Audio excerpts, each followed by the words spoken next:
I've been up here so long I've stopped thinking about it as survival. It just feels like where I live. Same way people who live in houseboats stop thinking about the water under them. It's just the floor. Mine just happens to be at 180 feet, and sometimes the wind tries to knock me off it. 2 winters. 2 full winters. And the spring and summer between them. 2 Christmases I didn't celebrate. 2 New Years I knew happened only because I watched the calendar I drew on the inside of a steel panel with a paint marker. 1 X per day. Crossing off mornings the same way I used to cross off days before vacation when I was a kid. Except there's no vacation at the end. Or maybe this whole thing is the vacation. I genuinely can't tell anymore. The tower is 180 feet tall. A Roan 65G guide lattice tower, sitting on a concrete pad that was poured in 1987, out here, off Route 9 about 11 miles east of the city, surrounded by scrubby pine trees and what used to be a fenced equipment yard belonging to WKTR, a radio station that hasn't broadcast since the mid-2000s when they went to satellite relay and forgot this tower existed. The station's still there, technically. Little cinder block building maybe 200 yards from the base, generator and transmission room, and a bathroom, and an office the size of a closet. I know every inch of it. I know every inch of the tower, too.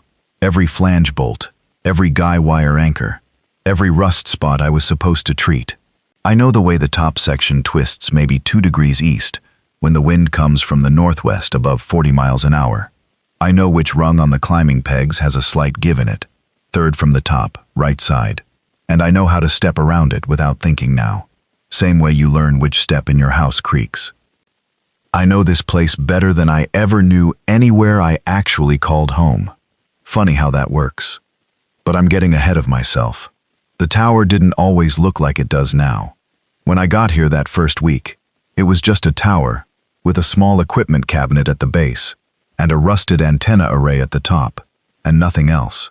No living platform, no rain catchment, no solar panels, no garden in the repurposed cable drums, no traps, no steel nest welded to the top 3 sections. Just me, a company truck, a full toolkit, and a world that was dissolving 11 miles to the west. Let me go back to the beginning. Not the very beginning. I'll get there. But the morning I understood what was actually happening. Because for the first day and a half, I didn't know. I was just a guy doing a job. I got the work order on a Tuesday. WKTR's tower. Annual inspection plus some corrosion treatment on the upper sections. My company, Harmon Structural Services, out of Iden, had the contract for about 40 rural broadcast towers in the region. Most of them were abandoned or semi-abandoned like this one, which meant low urgency and low pay, which meant they sent me alone instead of a 2-man crew, which was fine. I didn't mind. I'd been doing single technician inspections for 6 years by then, and I preferred it, honestly. No one to talk to during the climb. No one asking questions at the top. Just me and the wind and the work. I drove out Tuesday morning in the company truck, a Ford F-250 with the crane arm and the toolboxes and the welder in the bed, which I always thought was overkill for a routine inspection, but the company liked having full equipment on every job. Liability thing. I had my climbing harness in the seat next to me, and a thermos of coffee, and I was listening to the radio on the drive out. Standard morning stuff, news and traffic. And I remember there was a thing about protests somewhere in the city, some kind of health emergency, and I thought nothing of it. That kind of thing was always happening, some city somewhere. I got to the tower site around 8, punched in the gate code for the equipment yard, still worked, nobody had ever changed it, and parked and got out, and stood there for a minute, looking up at the structure. It was a gray morning, October. The trees around the yard had gone orange and were starting to shed, and the smell was that particular October smell. Wet leaves and cold soil. Not unpleasant. The tower didn't look bad from below. Bit of surface rust on the lower sections, but nothing alarming. I suited up. Harness, tool belt, camera for documentation. Did my ground level inspection first. Checked the anchor bolts on the base plate. Checked the 3-guy wire anchor points. Walked the perimeter of the yard. There's a security fence, 8 feet, chain link. But the gate was open, because I'd driven through it and left it open behind me.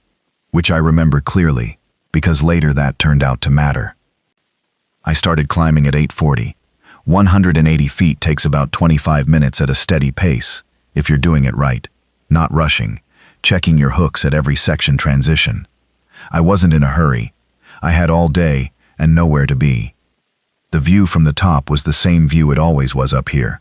Flat, scrubby landscape, the tree line to the west, and beyond the trees you could see the gray smear of the city on the horizon. The taller buildings visible on clear days. That day it was hazy. I could see the buildings but not clearly, just shapes. I started my inspection. Antenna connections at the top, transmission lines, the mount hardware. Made notes. Found a cracked U-bolt on the secondary antenna array that would need replacing. Found more surface rust than I'd expected on the top 2 sections, which meant a full rust treatment day, probably 2. I radioed dispatch, the old-fashioned way. Company radio, not cell, because my cell barely worked out here, and said I'd probably be on site 2 to 3 days. They acknowledged. Fine. I was at the top for maybe 40 minutes doing documentation when my phone buzzed. I had 1 bar, barely enough to get a text. It was from my buddy Trevor, who lived in the city. The text said, "Dude, are you hearing about this shit?" That was all. No context. I texted back, "Hearing about what?" The text failed to send. I tried again, still failed. I didn't think much of it. Trevor was dramatic. I went back to work. I climbed down around noon to eat lunch in the truck and check my phone. Still no signal. I turned on the truck radio and caught a news station mid-broadcast. And at first, the words made sense, individually, but not as a sentence. The announcer was talking about containment zones and hospitals overwhelmed and people were advised not to, and then static. And when it came back, it was a different voice, calmer, reading what sounded like a prepared statement about public health protocols. And I sat there, eating a gas station sandwich, listening to it with my thermos of coffee on my knee. I still didn't understand what was happening. I understood the words. I didn't understand what they meant together. I climbed back up in the afternoon and spent 3 hours treating the rust on the upper sections. Normal work. I was focused on what was in front of me. At about 4 p.m., I stopped to take photos and happened to look west toward the city, and there was smoke. Not a lot.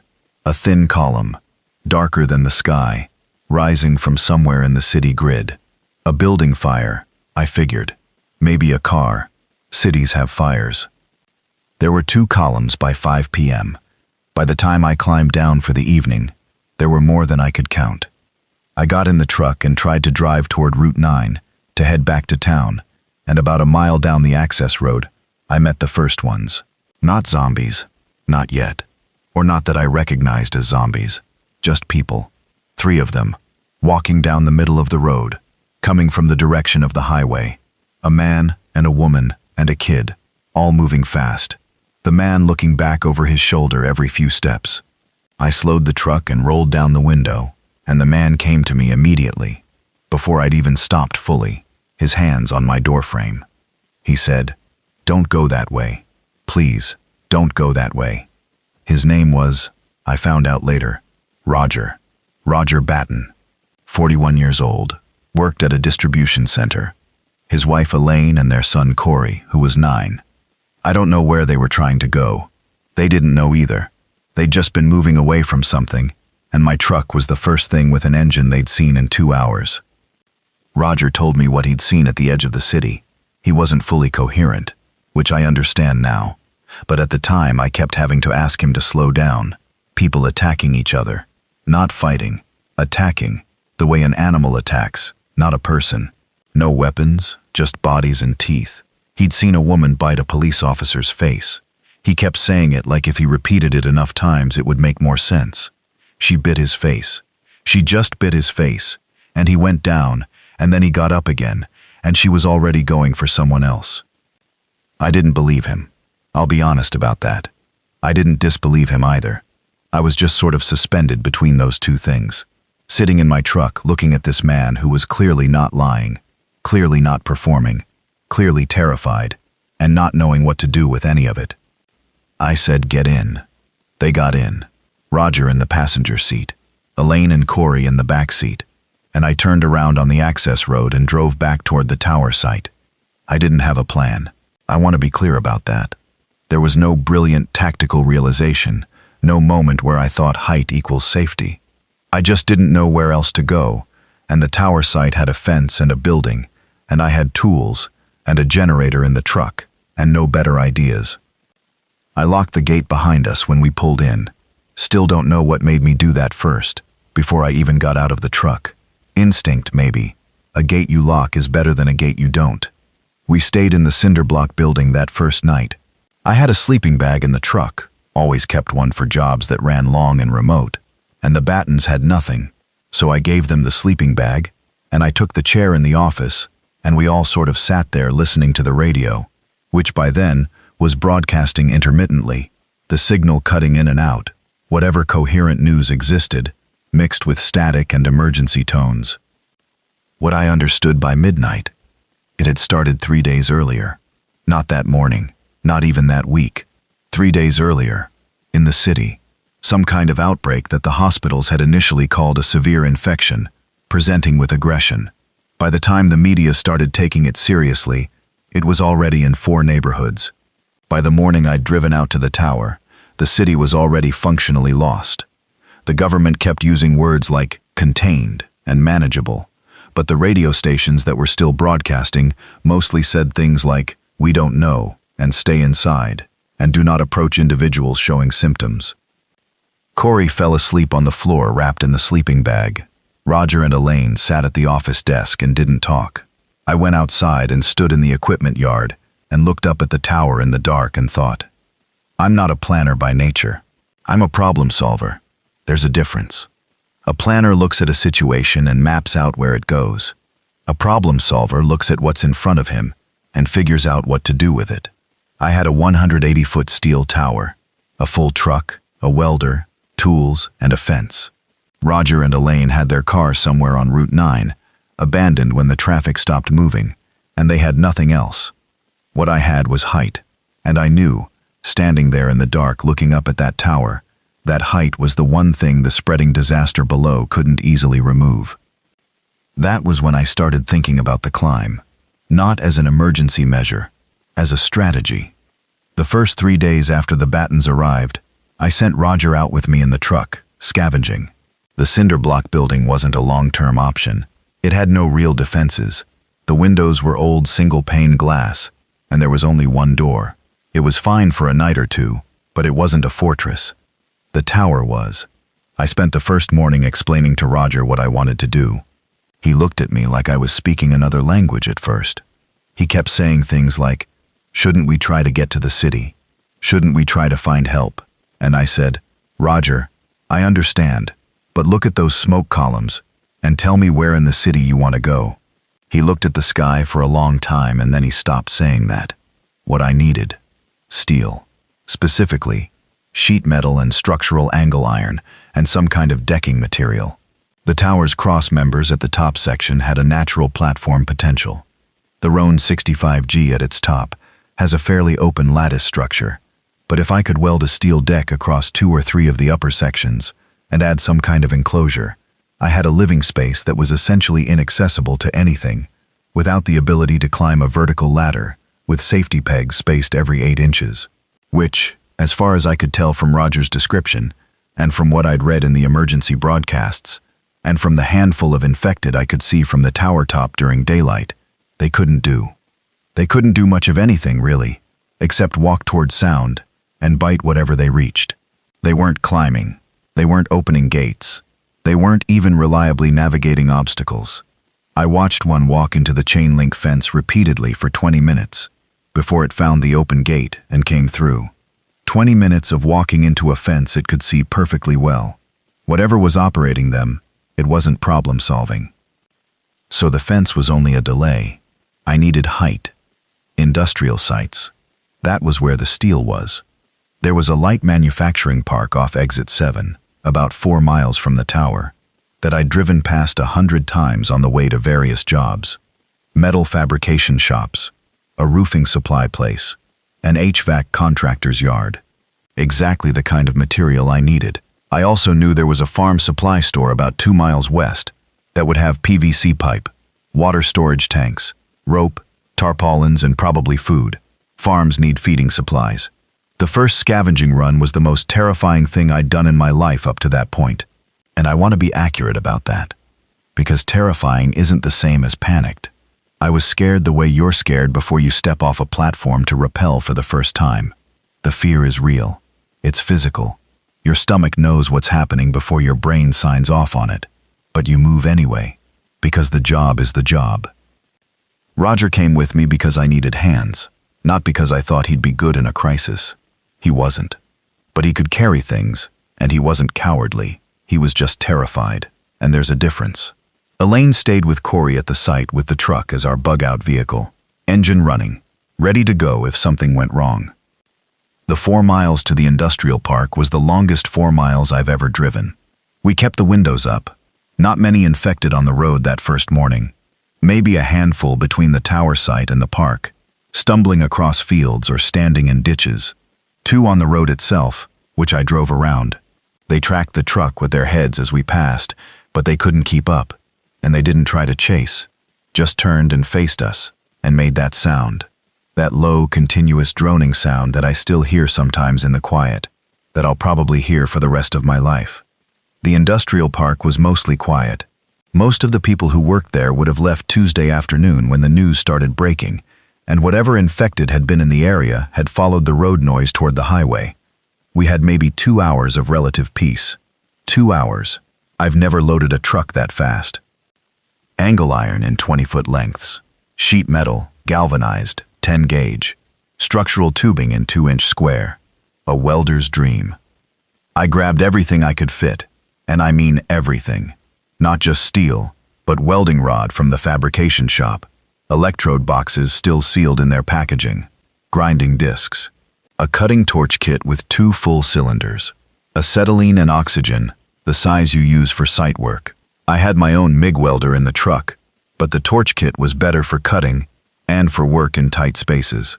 The roofing supply place had rigid foam insulation panels, which I loaded into the truck bed between sheets of metal. Heavy, but worth it. Roger found a vending machine in the break room of one of the fabrication shops and was feeding it dollar bills trying to get a bag of chips before I told him to just push it over. He stared at me. I said, "Push it over, Roger." He pushed it over. We emptied everything out of it into a cardboard box and loaded it in the cab. I found something in that break room that I thought about for a long time afterward. On one of the tables there was an empty coffee mug, still warm to the touch. A newspaper folded open to the sports section, and on the floor, right next to the chair pushed out from the table, a single child's shoe. Small, pink with white Velcro straps, maybe a size 6, the kind a 4-year-old wears. No other evidence of a child, just the shoe. I don't know why someone brought a child to a metal fabrication shop, or how the shoe ended up there without the other one. I thought about picking it up and then I didn't, and I walked out, and I've thought about that shoe probably 200 times since. I don't know why it bothered me so much. It still does.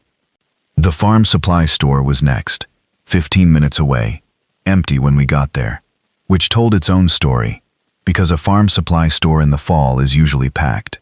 We grabbed everything useful, a 100-pound bag of rice, 2 50-pound bags of dried beans, canned goods, whole shelf of them. Seeds, vegetable seeds, herb seeds, anything with a long shelf life, fencing wire, PVC pipe, all sizes, a water storage tank, 500 gallons, the kind you use for livestock, 2 50-gallon drums, tarps, rope, real rope, not the cheap kind, a hand pump, and fittings for the water tank, batteries, D and AA, a hand crank radio still in its box. On the way back, we came through the north end of a small town called Greer's Mill. I'd been in Greer's Mill maybe twice. It had a diner, a pharmacy, a dollar store, a hardware store, and about 1,200 people. It had infected now, a lot of them. The town square, just a crossroads really, with a gas station on one corner, had maybe 30 infected visible from the main road, clustered around a tipped-over delivery truck. They were doing that thing they do when there's nothing actively drawing them, just standing, or moving in slow, irregular circles, like they'd forgotten what they were going toward and hadn't reset yet. I didn't slow down going through. I just rolled through at about 40 miles per hour, which was fast enough that the noise of the engine brought heads up and hands reaching, but too fast for any of them to intercept.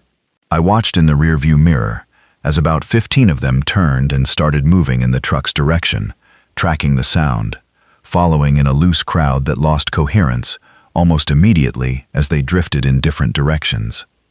That was the first time I saw them in numbers.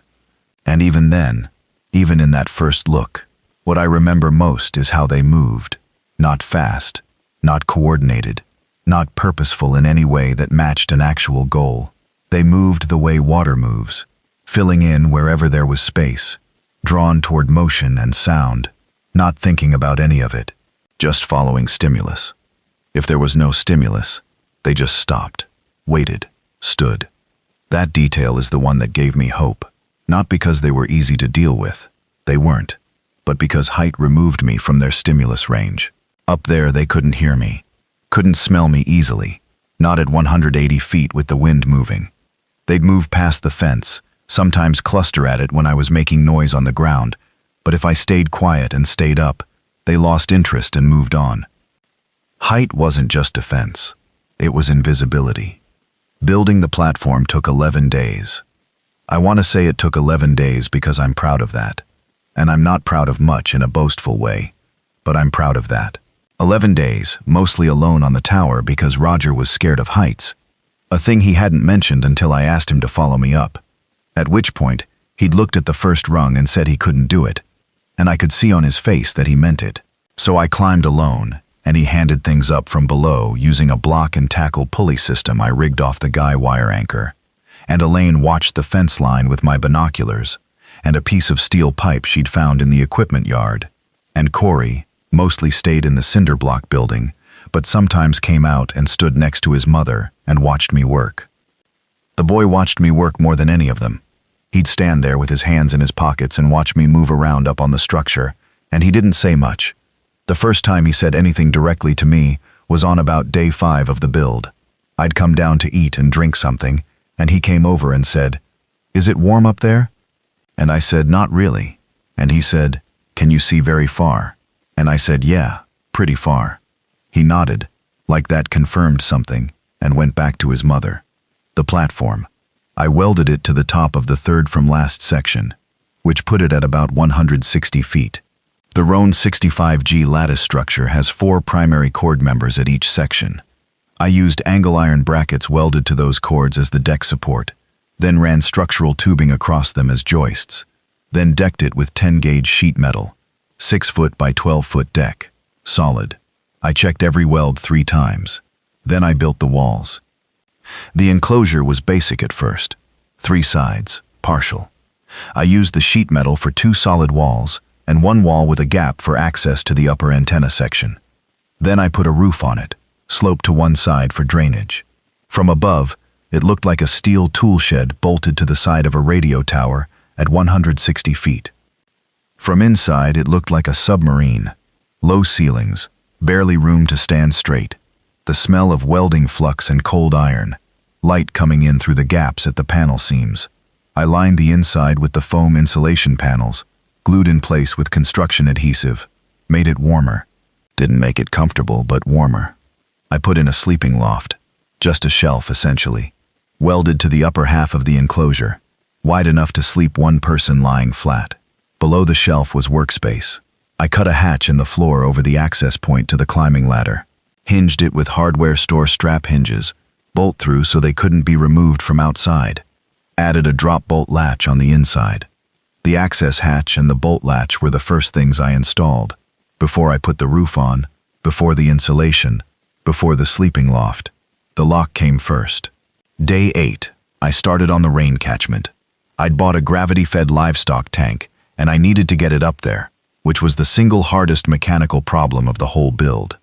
A 500-gallon tank weighs about 40 pounds empty, which isn't bad, but getting it up 160 feet in sections is a different thing. I ended up using the cutting torch to slice it into thirds horizontally, hoisting each section separately, then re-welding them back together up on the platform. I wasn't sure the welds would hold water pressure, but I fitted them with a gasket made from a rubber sheet I'd found at the HVAC contractor's yard, and they held. I added a sloped collection panel below the roof's drainage edge to direct rain into the tank opening. The solar panels came from the hardware store in Greer's Mill. I went back twice for those, both times at dawn when the infected were at their least active, moving slowly in the cold morning air. The hardware store had a small display of emergency solar setups, 2 100-watt panels, and a 400-watt-hour battery pack, which was not a lot, but was enough to run a small LED light strip and charge a battery bank and keep the hand-crank radio's rechargeable battery topped up. I mounted the panels on a bracket welded to the outside of the enclosure's south-facing wall, angled at about 35 degrees for the latitude. They're still there, both still working, though one has a crack in the glass from a piece of debris a storm threw at it during the second winter. Cracked but not dead. On day 9, I found the shortwave radio. I'd gone back to the cinder block building to look through the old equipment storage, just to see if there was anything useful left in it. And behind a rack of corroded equipment cabinets, there was a metal case with a Yaesu FT450D shortwave transceiver in it, still sealed, with a power adapter and a hand mic and a copy of the manual. Someone had put it there and forgotten it or left it intentionally. I don't know. It was in good condition. I don't know much about ham radio, but I know radio equipment because of the work, and I could read a manual. I took it upstairs to the platform when I finished the enclosure. That radio became the single most important thing I owned, more than the solar panels, more than the food stores. Because food keeps you alive, but the radio was the only thing keeping me connected to the fact that there might be other people. Not that I found them easily. The first 6 weeks I ran it, I heard nothing but static and occasional emergency broadcasts that were already old, pre-recorded, looping, but I kept trying. On day 11, I said goodbye to Roger and Elaine and Corey Batten. This is the part I've had the hardest time explaining, even to myself. They weren't going with me. The platform was built for one. I'd made that clear from the beginning. The tower was my plan, not theirs. Elaine had a sister 80 miles north, who she believed might be alive, and Roger had decided they were going to try for it. I gave them as much food as I could spare from the farm supply store haul, and I gave them a map I'd marked with what I knew about road conditions, and I gave them Roger's pick of the hand tools in case they needed to force their way into somewhere. Corey had been watching me work on the platform from below all that time. On the last morning, when they were loading the car, Roger had managed to get their car back from where they'd abandoned it on Route 9, a 2-mile walk with the infected in the area, which took real nerve. Corey came and stood next to me while I was checking the fence line. He said, "Are you going to stay up there forever?" I said, "For a while." He said, "What happens if you fall?" I said, "I'm good at not falling. That's kind of my whole job." He looked at the tower for a minute, this 9-year-old kid with scraped knees and a dirty jacket, and then he said, "Okay," like that was a satisfying answer, and went and got in the car. I watched them drive away down the access road. Roger honked once, as they turned onto the road toward Route 9. I stood in the equipment yard until I couldn't hear the engine anymore, and then I stood there a little longer, and then I climbed the tower. I didn't come down for 11 days after that. The first weeks alone were the strangest period. Not the hardest. The hard parts came later, but the strangest, because I kept almost talking out loud, not to myself exactly, but like there was still someone to say things to, and then catching myself. A running commentary I'd developed during the build, talking to Roger and Elaine as I worked, telling them what I was doing and why, and I kept starting sentences that had nowhere to go. I worked instead. The best cure for that particular kind of strangeness is work, and I had plenty of it. I extended the platform another 2 feet on the western side. I added a second cable pathway from the solar panels to a second battery location inside the sleeping loft, so I had a backup charge circuit. I cataloged all my food stores and organized them into a consumption schedule. Not glamorous work, but necessary, and the kind of thing I kept putting off and then doing all at once at 2 a.m.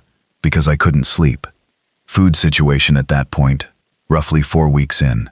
Rice, about 85 pounds, at roughly £1 a day as a base meal. That's 85 days. Dried beans, about 90 pounds. Same calculation. Between the rice and beans, about 4 to 5 months of calories at minimum. Canned goods, about 200 cans. Various. Soup, vegetables, fish, fruit. More like 6 months if I was careful. Vending machine stuff, chips, candy bars, crackers. 2 weeks of caloric supplement. Seeds. I had seeds for beans, squash, tomatoes, carrots, radishes, and 3 kinds of herb. I had no soil up on the platform, no containers, except what I could find or fabricate. Growing anything at 160 feet with the wind and cold was going to take some serious problem solving. Water. The rain tank was the big question. October in this part of the state gets rain, but not a lot. I had a secondary collection system using a folded tarp stretched between guy wire anchors below the platform level. Gravity draining into a secondary 50-gallon drum I'd hoisted up and clamped to the structure. Total water storage on the platform was about 130 gallons. Plus I could replenish from the rain catchment. A person needs roughly 2 gallons a day, including cooking. At 130 gallons, that was 65 days without rain, which was too close for comfort. I started rationing water before I needed to. That discipline, preemptive rationing, cutting back before you hit a shortage, is the one thing I'm most glad about, looking back. Because winter was coming, and winter was going to change everything. The first time I understood how bad the infected situation was, down below, was about 5 weeks in. I'd been watching from the platform. I could see across the scrubby landscape to the tree line, and through the gaps in the trees, I could make out the edge of what had been Greer's mill. And one morning I looked out and saw them moving. Not a handful. Hundreds. Maybe more than that. A slow progression of bodies moving east along Route 9, following something. Sound, probably. Though I couldn't hear what from up here. Just this spreading movement, like a dark stain on the landscape. They'd never come near the tower site in numbers before. A few every day, drifting past the fence, sometimes stopping at it for a while before moving on. But this was different. Something was drawing them east, away from me. I watched for 2 hours until the road was empty again. That night I thought about what would happen if something drew them toward the tower site instead. A sound, a fire, any attention-drawing event. The fence would slow them maybe, probably not stop them. The tower access hatch, bolted from inside, that would stop them, as long as I was already up. But if I was on the ground, that was when I started designing the ground-level deterrent. I didn't have weapons, really. I had hand tools, which could be weapons in a pinch, and I had the cutting torch, which wasn't practical as a defensive device. What I needed was something that would create noise at a distance, to draw infected away from the site, and something at the fence line to slow them down without requiring me to be anywhere near them. The noise lure was easy enough conceptually. A battery-powered audio device, set to trigger on a timer, playing pre-recorded sound at a location away from the tower. Like a hunting decoy concept. I had a cheap Bluetooth speaker and a phone with some battery life. The phone had no signal, but it still played audio from its local storage, and I could set it to loop any sound file. I needed something that would carry on the wind. I set it up about 400 yards southeast of the tower, attached to a fence post at an old field boundary, with a 10-hour timer running off a pair of D batteries. I loaded the phone with a 2-minute loop of a radio broadcast. Human voices, very clear, the kind of sound that would draw infected toward it. The first time I triggered it, it worked better than I'd hoped. I watched from the tower as 3 infected that had been lingering at the perimeter fence turned east and started walking. They kept walking until they were out of sight. The fence reinforcement took longer. I spent a full day on the ground, carefully, with everything I needed already on hand, the truck running, and the tower ladder rigged for fast access. Running a second fence inside the existing chain link, about 6 feet inside it, this one made from angle iron stakes, driven into the ground with wire strung between them at knee and waist height. The idea wasn't to stop them completely. It was to slow them down enough that I could get up the tower if they breached the outer fence. I also added noisemakers to the outer fence, strings of empty cans on wire, the way people rig them to tripwires. If the outer fence got knocked against, pushed by a body, the cans rattled. I slept with a lot better quality of sleep after that. Not great sleep, but better. October turned into November. I know the exact day the cold settled in, because it was the day I found the ice on the inside of the platform panels. Tiny frost flowers on the steel, delicate looking, and I scraped them off with my thumbnail and then sat there in my sleeping bag, looking at the frost marks and thinking seriously about whether I was going to die up here. I'd brought up everything I could from the truck. Every piece of cold weather gear I owned, which for a guy who works outside in October was reasonable, but not extreme. 2 pairs of heavy work gloves, thermal underlayer, 2 sets, wool socks, 3 pairs, a good insulated work jacket, coveralls. My sleeping bag was rated to 20 degrees Fahrenheit, which is good but not great, and the platform's foam insulation was rated for construction use, not living quarters.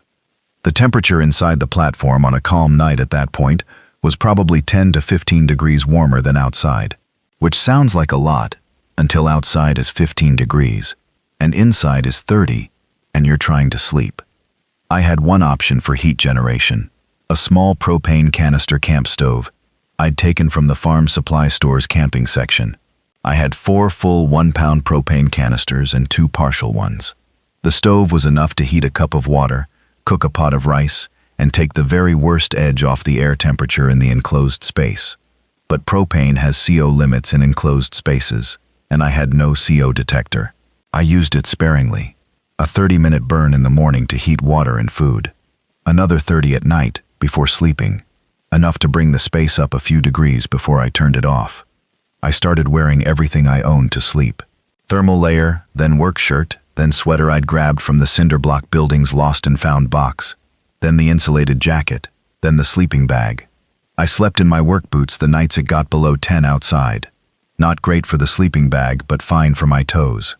The cold did something to the infected below. They slowed. I could see them from the platform during the day. The equipment yard had cleared by then. The few regular visitors had drifted off somewhere. And from the road and tree line I could watch them when they passed. And in the cold, they were slower, stiffer. Not harmless, but slower. They seemed to have less initiative in the cold. In the warmer days, they'd track sound persistently. In the deep cold, they'd track it and then stop, losing momentum faster, like the cold was turning down whatever was running them. I stored that information. The first real scavenging crisis came in late November. I'd run the rice consumption estimates correctly, but I'd underestimated how much I was using for hydration supplement. Cooking starchy food with the water made both go further, and I'd been doing that instinctively, but it meant my rice went slower and my water went faster. By late November, I was down to about 60 gallons in the tank, and the weather was giving me almost no rain to replenish it. Overnight temperatures were dropping below freezing, which meant the surface of the remaining water in the tank was icing over by morning. I needed to go down. I'd been avoiding ground-level operations for 3 weeks. The pre-dawn run. I'd developed this as a concept during the build, but hadn't actually done a full scavenging run in pre-dawn cold. I came down at 4 a.m. on a November morning with the temperature at 19 degrees, and the infected about as slow and sparse as they ever got. And I drove the truck. The engine turned over on the 3rd try, which told me I needed to be running it more regularly to keep it alive, and I went back to the farm supply store. The parking lot had 3 infected in it. All 3 were standing completely still, not sleeping. I don't think they sleep exactly, but not moving, just standing, facing different directions in the dark and cold. I drove past them at idle speed with the headlights off, navigating by the truck's parking lights, and they tracked the engine sound with their heads, but none of them moved their feet. I went around to the loading dock side, which was around a corner from where they were standing. I spent 40 minutes in the farm supply store, got 2 more 50-gallon drums, which I planned to fill by accessing the building's water tank. The farm supply store was a big structure and had its own utility room with a large pressure tank I'd noticed on the first run. I filled both drums from the pressure tap on the tank. The building had no power, but the pressure tank still held some residual pressure, enough to push water into the drums with the hand pump I'd brought, about 90 gallons total. I also got more propane canisters. There was a full rack of 1-pound canisters in the camping section, maybe 30 of them. I loaded all of them. And I found something unexpected in the back storage room. A pallet of 5-gallon water jugs, still sealed, the kind sold for office coolers. 12 of them. 60 gallons of already clean water, sealed in plastic, stackable. I didn't know how I was going to get 12 5-gallon jugs up 160 feet of ladder, but I took them all. Getting back to the tower site without incident, the 3 infected in the parking lot were still standing in the same spots. One of them tracked my headlights as I pulled out. I watched it in the mirror as it turned its body to follow the light, hands at its sides, not running, just watching. The water jugs went up the hard way, one at a time on the haul line, with me on the platform managing the block and tackle, and the truck's crane arm extended as far as it would reach for the lower half of the distance. 3 hours of work in the cold, my hands in 2 layers of gloves going numb anyway. I got all 12 up. I was too tired to move after the last one. I sat on the platform floor with my back against the south wall and ate cold rice straight from the storage container and drank about a pint of water and did not feel particularly triumphant or particularly anything. Just tired. The stove hissed and warmed the space by maybe 8 degrees, and I fell asleep sitting up. The first winter was the loneliness. I can talk about the cold and the supply math and the scavenging runs, and I'll get to all of that. But underneath all of it, winter 1 was the loneliness. I'm going to say something that sounds strange. I was a person who lived alone before all this. I've lived alone since I was 22. I liked it. My apartment was mine. My schedule was mine. My evenings were mine. And I didn't spend a lot of time wishing I had someone to come home to. I had Trevor and a few other friends I saw regularly. And the job, and that was enough. I wasn't lonely before. Up on the platform in winter, I was a different kind of alone than I'd ever been. It's not just that there were no people. It's that there was no world either. Below me was this landscape that I could see all the way to the horizon on clear days. And it was just still. Not peaceful still. Empty still. Weeks went by without me seeing a moving vehicle, a lit window, a fire in the distance. The city on the horizon showed smoke for about 3 weeks, and then stopped showing smoke and just sat there, this dark mass on the horizon with no lights. After a while, I stopped looking at the city, because looking at it did me no good. The hand-crank radio was company of a kind. I'd find signals sometimes, faint, distant, occasionally clear. A station out of somewhere that I could never quite identify was broadcasting a looping emergency message, safe havens, a list of locations, which I wrote down on my panel wall. But when I tried to triangulate the broadcast origin using the short wave, the signal seemed to come from about 200 miles northwest, which was more distance than I could usefully think about. And after about 6 weeks, the broadcast changed. It wasn't the emergency message anymore. It was music. Country music, playing on a loop. The same 12 songs cycling without break. No voice, no message, just music. I listened to those 12 songs so many times I could sing all of them from memory. I'm not a country music person by preference. I know those songs better than I know my own birthday now. The voice came in December, the first one, clear enough to understand. A man, older sounding, talking over a shortwave frequency that I'd been monitoring for weeks. He said, and I remember this exactly because I wrote it on the wall.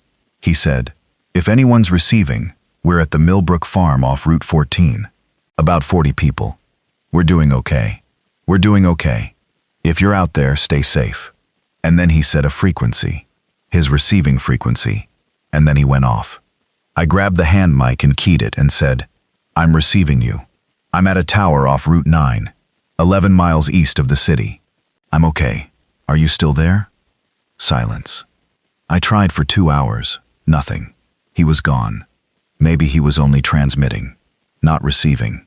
Or maybe his setup couldn't reach mine. Or maybe something happened between his transmission and my response. I never heard that voice again on that frequency. But I wrote down Millbrook Farm, Route 14. That was the first time I thought seriously about leaving. 40 people off Route 14. That was maybe 35 miles northwest. Doable in theory. But it was December, and I had no intelligence on what the roads looked like, and the truck was my only asset, and also my safe fallback. And if something happened to it on a highway full of stalled cars and wandering infected, and I couldn't get back, I'd have traded a secure platform for nothing. I stayed, wrote Millbrook Farm on the wall with the paint marker, and stayed. A week later, I heard something on the shortwave that was different from anything else I'd picked up. Not a broadcast, not a person. It was a data signal, a series of tones in a pattern that I didn't recognize. I sat with the receiver for an hour listening to it, trying to figure out what it was. It came in regular intervals, exactly 15 minutes apart, exactly 40 seconds long. Not random static, deliberate transmission. I didn't know what it meant. I wrote down the frequency and the timing and kept monitoring it. It was still transmitting when I finally fell asleep. Christmas. I knew it was Christmas because of the paint marker calendar. December 25th. I cooked extra rice and opened a can of peaches, which felt festive in a way that mostly made me feel like an idiot. I tried to think of something good, something that wasn't just accounting, supply math, structural repair, temperature management. I tried to think of something that felt like an actual good thing. What I came up with, the platform was solid. The work I'd done was solid. Nobody could take that away from me, no matter what else happened. The welds I'd made were the best work I'd ever done, partly because I had time to take my time, partly because I knew my life depended on them. I'd welded things in my career that had to be perfect, and I'd always delivered. But this was different, because every single weld was for me and nobody else. I checked every joint 3 times with a hammer test. The platform hadn't creaked once in wind. It hadn't flexed. It had held everything I'd put on it. That was my Christmas thought. My welds were good. I went to sleep at 8 p.m. and slept for 11 hours. January was the worst month of the first winter. 3 weeks of temperatures below zero at night. The water in the tank developed a full ice cap 6 inches thick on the surface, which I had to break through every morning with a steel bar. My propane supply was running low, and I rationed hard. 1 15-minute burn in the morning, 1 20-minute burn at night, and that was it. The sleeping bag kept me alive but not warm. I wore every layer simultaneously. My breath fogged inside the enclosure all day. The cold did something to my hands. I'd always had good hands for the work, not huge but strong, with good fine control, which welders need. The cold winter stiffened my knuckles in a way that took longer to loosen up every morning. I started keeping hand-warming exercises as part of my morning routine. Make a fist, open, repeat, 100 times, before I trusted my hands for anything requiring grip. I also noticed something happening to my mind. Not madness, not anything dramatic, just gaps. I'd lose track of what I'd been thinking about, start a task, put it down, forget what I was doing. Not constantly, but often enough that I started writing everything down, a running to-do on the wall that I consulted before every hour like an external brain. The isolation was doing something to my sense of time and continuity. Days blurred. Without external contact, without things happening to divide time into memorable units, weeks felt like long, flat sheets of sameness. I started talking to myself out loud. I know this sounds bad. It wasn't, I think. Or at least it didn't feel bad. It was practical. I'd narrate what I was doing while I was doing it. Checking the water tank. Ice cap about 8 inches today, thicker on the north side. Going to use the bar. Watch the hands. Just running commentary. My own voice as an anchor. It helped. My voice in that enclosed space, on the cold steel, sounded different than my voice anywhere else. A little thinner, a little quieter, like the air was absorbing it. But it was still my voice, and it was still something. At some point in January, I started broadcasting on the shortwave. Not emergency messages, not calls for help, just talking. I picked a frequency and a time, 8 p.m. every night, and I talked for about 20 minutes, whatever was on my mind. I figured if someone was scanning, they'd find me the same way I'd found the Millbrook Farm man. I never knew if anyone heard me. I still don't. But talking out loud to an audience I couldn't see was better than talking to the walls, because there was some small possibility the words were reaching somewhere. I talked about the tower, how I built the platform, what I could see from up here, the quality of the sunset that evening, the way the horizon looked after a snowfall when the whole landscape went white and you could see for miles, because there was no contrast between sky and ground, just a pale brightness everywhere. I talked about my job before, the kind of work I did, the specific satisfaction of structural welding, the way you put two pieces of steel together correctly, and they're one thing from then on. You can't see the weld at a distance. You just see the structure. The weld is invisible. It's part of the thing. I always liked that. I talked about my parents, who were both gone before this started. My dad was an iron worker, which is how I got into the trade. He taught me to read a structure by looking at it, to see the load paths, the way you'd see water draining, following the stress down through the members to the ground. He said a structure is always trying to fall down, and your job is to argue with it. I've thought about that a lot up here. The tower is arguing with gravity, 24 hours a day. So am I guess. I didn't talk about things I missed. I knew if I started that, I wouldn't stop, and stopping was the necessary thing. February came. The infected continued their slow drift through the landscape below. I watched them when I could see them. Winter had thinned them out, or at least thinned out the ones moving through the area around the tower. I didn't know if they were dying from cold or just moving elsewhere. A few lingered near the access road, the same ones it seemed like, drawn there weeks ago by some old stimulus and never quite leaving. One morning in February, I saw something I still haven't fully explained to myself. There was an infected at the fence line, not unusual. What was unusual was what it was doing. It was at the main gate, the chain link gate I'd wired shut, and it was pushing at the gate. Not headlong, not the way they walk into things, methodically. It would push, step back, move along the gate to a different point, push again. Like it was testing, like it was looking for give in the locking point. I watched it for 20 minutes through the binoculars. I know what the rational explanation is: random motion. The infected don't have intentions. They have impulse. Sound draws them, movement draws them, and when they get to a barrier, they push at it, because pushing forward is the only instruction they have. The appearance of testing was just repeated pushing in the proximity of a barrier. That's what I told myself. But I watched it push systematically along the full length of the gate, left to right, stop at center, back to right again, for 20 minutes, and I couldn't shake the feeling that there was something in the repetition that wasn't random. It didn't breach the gate. Eventually it lost interest and moved off down the access road. I went to sleep that night with the drop bolt checked twice. March. The temperature came up, not warm.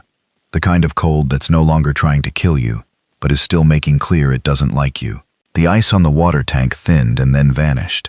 I started seeing green on the ground below, the first blades of whatever grass grew in the equipment yard. The few infected in the area became more active. I watched them from the platform, noting how they perked up as the temperature rose. More initiative, more range. One of them got through the outer fence on a March morning. I saw it happen from above, the old chain link giving way at a corrosion point I'd missed in my reinforcement. And I dropped a piece of scrap steel from the platform onto the equipment yard near it to draw its attention downward, then hauled the piece back up and did it again in a different direction, and the infected followed the noise toward the far end of the yard while I came down the ladder, worked fast on the fence breach for 20 minutes, and went back up. My heart was going at about 180 beats a minute during those 20 minutes. My hands shook on the ladder going back up. I sat on the platform with my knees against my chest and forced myself to breathe slowly for about 10 minutes until the adrenaline metabolized. Then I ate some rice and considered my fortification priorities for the coming spring. Spring came, and I went to work. Building season, I called it. I had a list I'd been making all winter of improvements and additions to the platform and the site. The priority was food. I could supplement from scavenging, but I needed to get closer to self-sustaining, and that meant growing something. Growing food at 160 feet on a steel platform in Zone 5 conditions is not obviously possible, but it's not impossible either, if you're willing to think sideways about it. I'd been doing a lot of reading during the winter. The cinder block building had a small collection of books left by whoever had worked there, a couple of technical manuals, a battered almanac from 2019, and 2 paperbacks that had been read so many times the spines were gone. The almanac became my most used book. It had soil and planting data, crop yield estimates, frost date tables for different regions. What I needed: containers, growing medium, seeds, and consistent water. I had seeds. I had access to water. Limited, but manageable. What I didn't have was containers and soil. For containers, I used cable drums. The utility yard had 6 large wooden cable drums, the kind that holds thousands of feet of heavy wire. Empty. Each one was about 30 inches in diameter and 18 inches deep. I disassembled them, the side flanges came off the center spool, and used the flat circular flanges as planting trays, boarding the inner edge with scrap wood strips to give them about 6 inches of depth. Got 3 containers out of each drum, 18 containers total. Soil was harder. The equipment yard had some ground cover, but the soil was compacted clay over gravel, not good for growing. What I needed was compost, decomposed organic material. I'd been producing organic waste for months. Food prep waste, the scraps of the rice and bean cooking, spent coffee grounds from the instant coffee I'd found. Not a lot, but some. And I'd been storing it in a container on the platform, an improvised compost bin. 6 months of waste. It wasn't much. I supplemented it with leaf material from the base of the trees inside the fence line, which I raked up on a ground run and hauled up in bags. And I found, in the back of the farm supply store on a return trip, a shelf of potting soil bags that I'd somehow missed on the first runs. 30-pound bags, 12 of them, 360 pounds of decent growing medium. Hauling 360 pounds up 160 feet took 2 days. But I got it up, mixed it in the containers with the compost and the leaf material, in roughly the ratio the almanac suggested, and I planted in March when the days were long enough to get consistent light on the south-facing wall where I'd rigged the containers on brackets. What I planted: radishes, which go fast and tell you if conditions are right. Green beans, 2 containers. Tomatoes, 2 containers. Started from seed indoors, in old cans, on the platform's south-facing shelf, where the solar panels gave off a little residual warmth. Squash, 2 containers. Chives and parsley, 2 containers. Everything else went into mixed beds with whatever seeds I had left. The radishes came up in 23 days. Small, slightly malformed from the wind exposure, completely real. I ate the first one without cooking it, standing on the platform, and it tasted like nothing had ever tasted before. Dirt and pepper and something almost sweet. A radish. A radish I grew at 160 feet off the ground. I know that sounds like I'm dramatizing it. I'm really not. That was, and I mean this, one of the best things I have ever put in my mouth. Spring also brought the scavenging expansion. I'd been limiting my range during winter. Short runs, fast returns, never more than 5 miles from the tower. Partly weather, partly caution, partly the psychological weight of being alone. Going farther felt like gambling with the tower's security, in a way that felt unreasonable. But spring brought a problem. The obvious close-range resources were depleted or degraded. The farm supply store was mostly emptied of what I could use. The industrial park was stripped of everything useful within carrying range. I needed to go farther. I spent a week planning before I went. I had my maps, road maps from the truck's glove box, county maps, and I'd been studying them for months, building a mental picture of what was likely to be in what direction. I knew what businesses existed along the major roads, because I'd been driving those roads for years on service calls. What I needed: propane, primarily. Winter had eaten through my canister supply faster than I'd expected. Also medicine. I had a first aid kit from the truck and the farm supply store's small medical section, but I'd been working through antibiotic cream and pain medication, and I needed more. And I wanted to find another battery bank if I could. Something bigger than the 400 watt-hour unit from the hardware store. The solar panels were generating more than enough to charge everything I had, but I had very little storage capacity. I also needed to expand my food supply before next winter. The garden was going to help, but it wasn't going to be enough on its own. The first long run went east, away from the city, toward a stretch of small towns I'd driven through 100 times on the way to tower jobs, 30 miles out. I left before dawn on a clear May morning. The roads were bad, not impassable but difficult.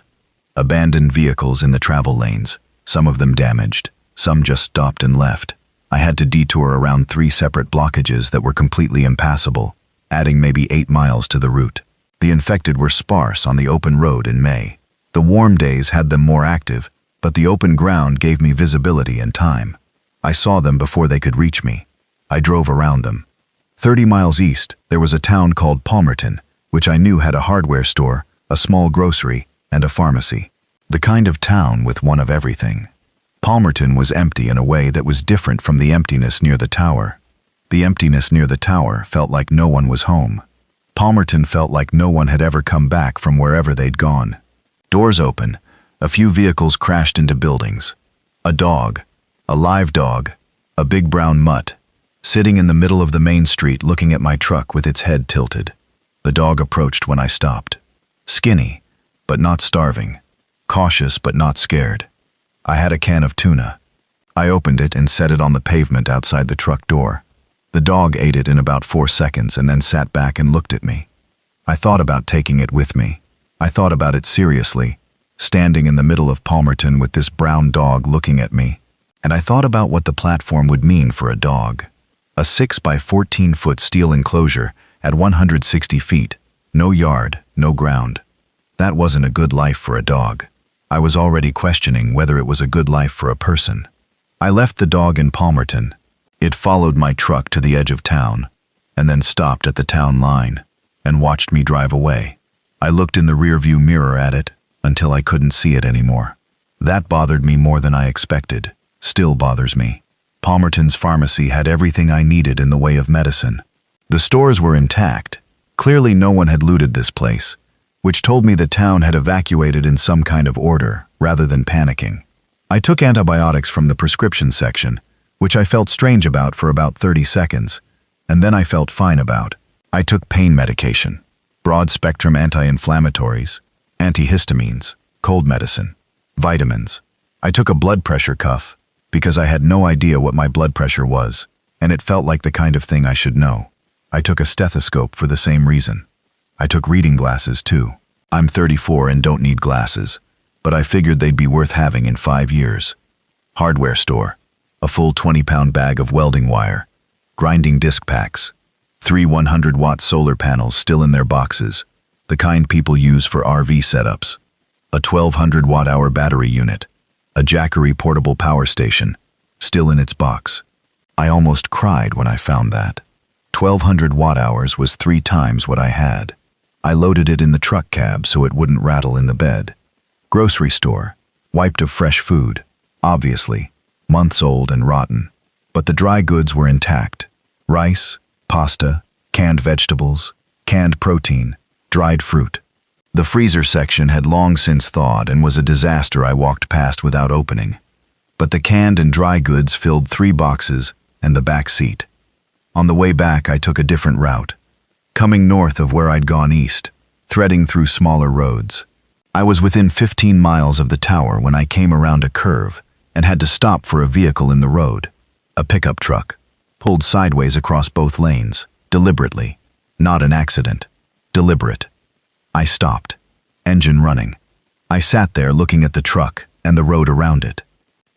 After maybe 30 seconds, a man stepped out from the trees to the right of the road. He was carrying a rifle in a way that wasn't pointing at me, but could point at me very quickly. He was maybe 50, gray beard, wearing canvas work pants and a hunting jacket. He stood about 20 feet from my driver's window. He said, "Where you coming from?" I said, "Tower east of the city, off Route 9, just coming back from a supply run." He said, "Alone?" I said, "Alone." He watched me for a moment. His expression was hard to read. Not hostile exactly, but careful. The kind of careful that comes from having made mistakes before. He said, "What have you got?" I said, "Medicine, hardware supplies, food, nothing you'd want to fight over." He almost smiled at that. Almost. He said, "What's at the tower?" I said, "Nothing much. It's just shelter." I didn't say what the platform was. I didn't say what I had up there. I didn't know this man. He said his name was Dale. Lived with 8 other people in a farmhouse about 2 miles north. They'd been there since October. He said the roads south were worse than they looked from here. Bigger infected populations moving through from the city direction. More concentrated than spring was bringing up this way. We talked through my truck window for about 10 minutes. He was sizing me up, and I was doing the same thing, and we were both doing it openly enough that it was almost funny. At the end of it, he said, "You're welcome to come north if you want. We've got room." I said I appreciate it. I'm set up where I am. He moved his truck. I drove through. In my mirror, I watched him pull the truck back across the road. I drove the rest of the way back thinking about Dale. Not about his offer. About the rifle. About the roadblock. About the fact that the reason he moved his truck was because I hadn't shown fear or aggression. And the reason I hadn't showed fear was because the truck was running, and I'd planned 3 alternative routes back, and I knew the territory. But if I hadn't, if I'd come through not knowing the roads, low on supplies, visibly desperate, that roadblock would have been a very different interaction. Some survivors had made rules. Good rules, maybe necessary rules. But rules made by people with guns at roadblocks on empty roads had a quality to them that made me very comfortable with my 160 feet of vertical separation from the rest of humanity. I got back to the tower site at 3 p.m., with the truck still loaded. I hauled everything up over the next 3 hours. The Jackery power station was the hardest, 27 pounds, which isn't much on the ground, but is significant at 160 feet. And I used the haul line and went slowly, and got it up without dropping it. I ran the extension cable from the Jackery to the LED light strip, and the strip came on at a consistent brightness for the first time. The platform, lit up from inside, looked like something.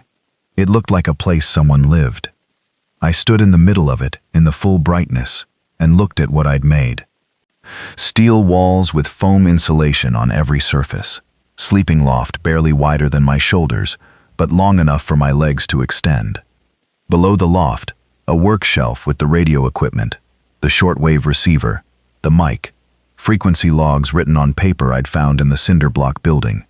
A cooking area with the camp stove on a heat-resistant pad. The water system, the main tank, a filter unit I'd made from charcoal and sand and gravel in a cut PVC pipe. Rough filter, not perfect, but better than nothing. A hand pump connected to the system to pull water without opening the tank. A storage area under the work shelf where the food supplies lived, organized in order of expiration, oldest at front. On the walls, my paint marker calendar, my notes, Dale's route description, the Millbrook Farm coordinates, the mystery data signal frequency. On the east wall, low down near the floor where I'd see it when I woke up, I'd written one thing when the platform was first finished.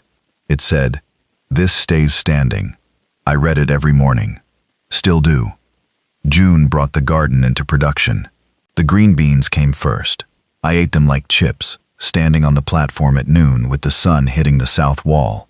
The wind steady from the west, the way it almost always is at height. The squash took longer, but when it came all at once, more than I could eat fresh. I learned to dry it, sliced thin, laid on the steel shelf in direct sun on clear days, covered at night. It dried into something between a chip and a cracker, not exactly appetizing, but dense with calories and storable. The tomatoes were an experience I was not prepared for. They took weeks longer than the packet said, which was fine. The growing conditions at height weren't exactly ideal, but then they started, and they didn't stop. I had 2 containers of tomatoes producing steadily through July and into August. I ate tomatoes every day. I figured out how to reduce them on the camp stove. A long, slow cook with a little salt, into a concentrated paste that stored for weeks in sealed metal containers I'd made from cut cans with improvised lids. I ate better in June, July, and August than I'd eaten at any point since the world ended. Not luxuriously, but adequately, with some variety.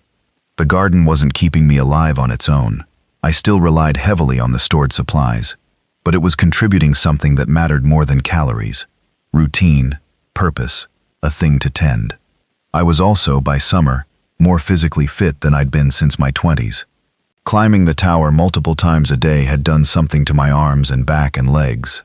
The constant manual labor of the platform work, the load hauling, the constant vigilance on every climb. I was thin, but not unhealthily so. and my grip strength was something else.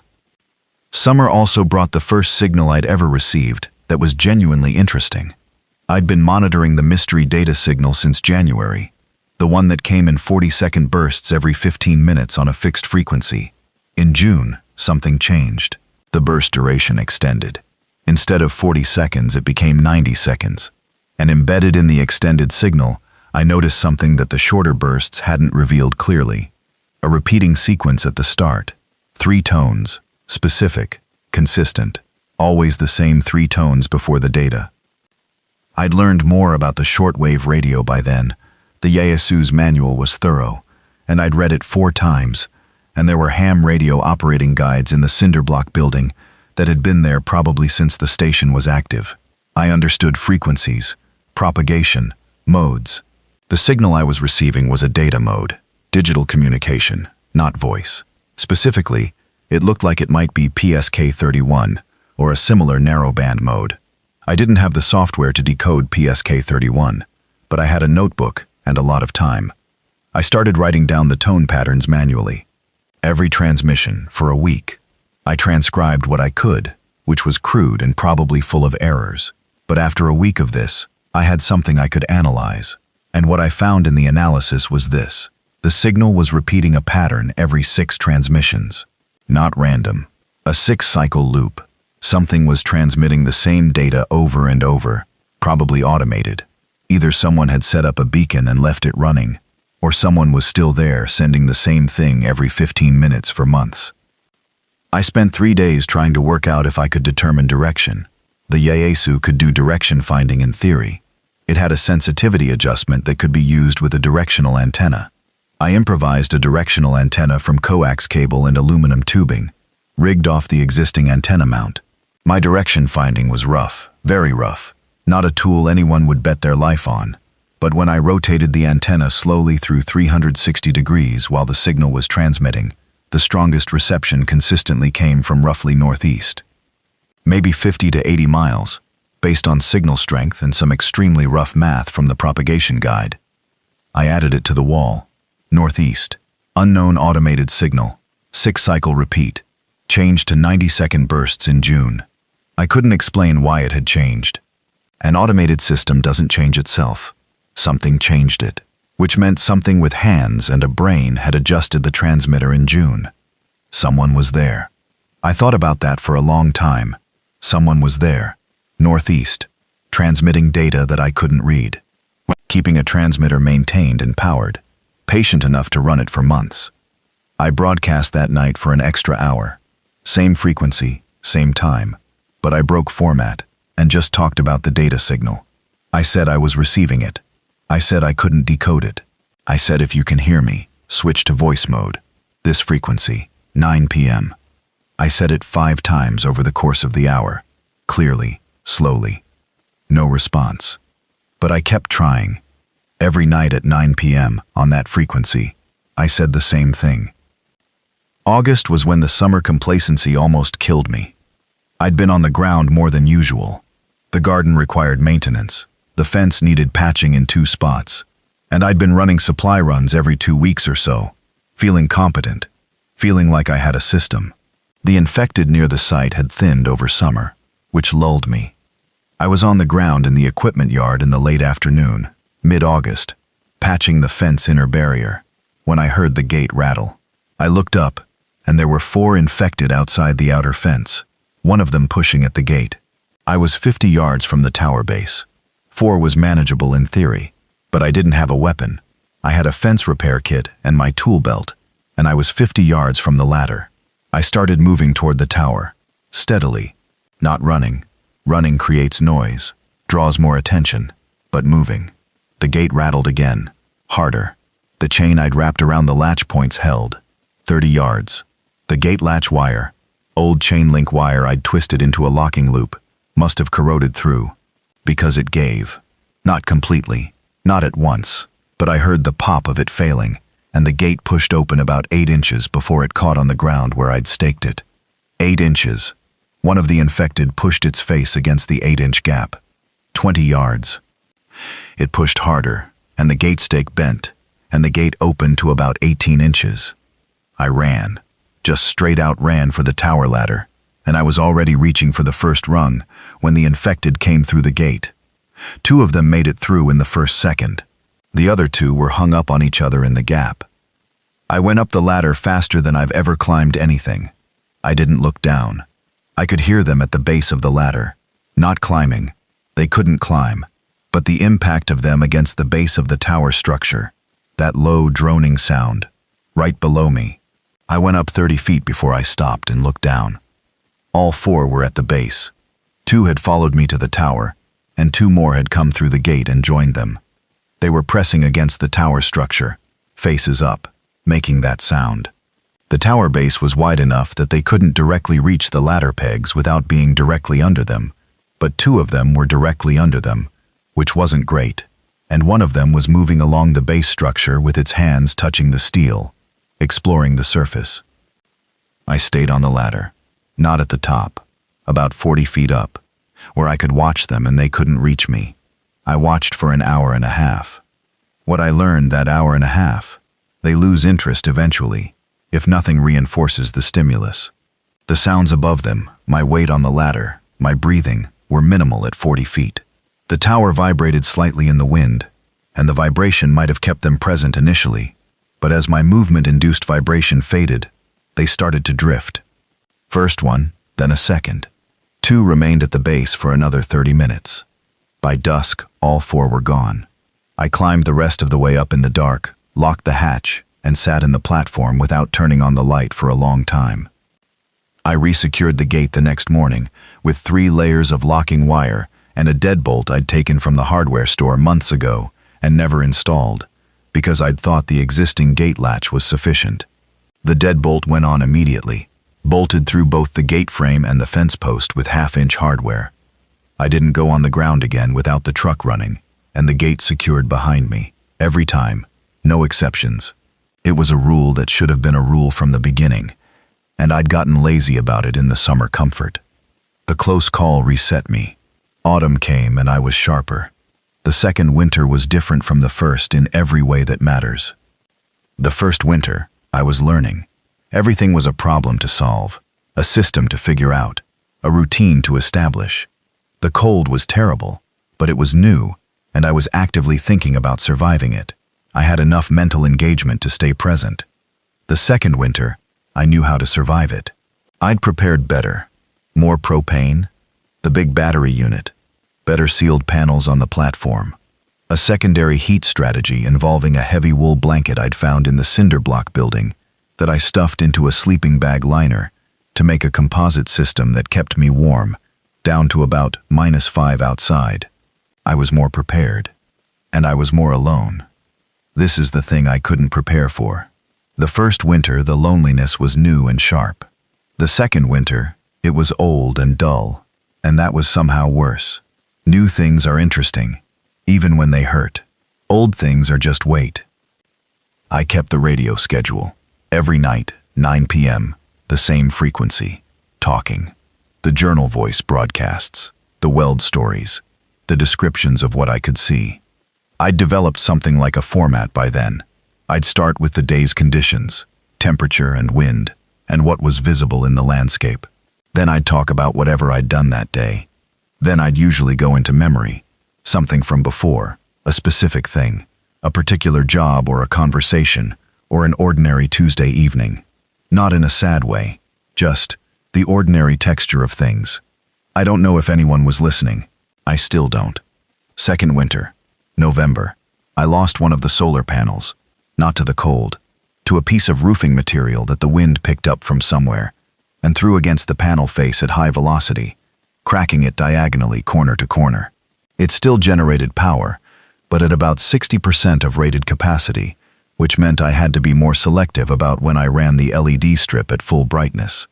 Low power mode for everything except the critical systems. December, I got sick. Just a cold, I think, though without a thermometer I couldn't be sure. Fever that lasted 4 days, during which I went through my antibiotic supply carefully.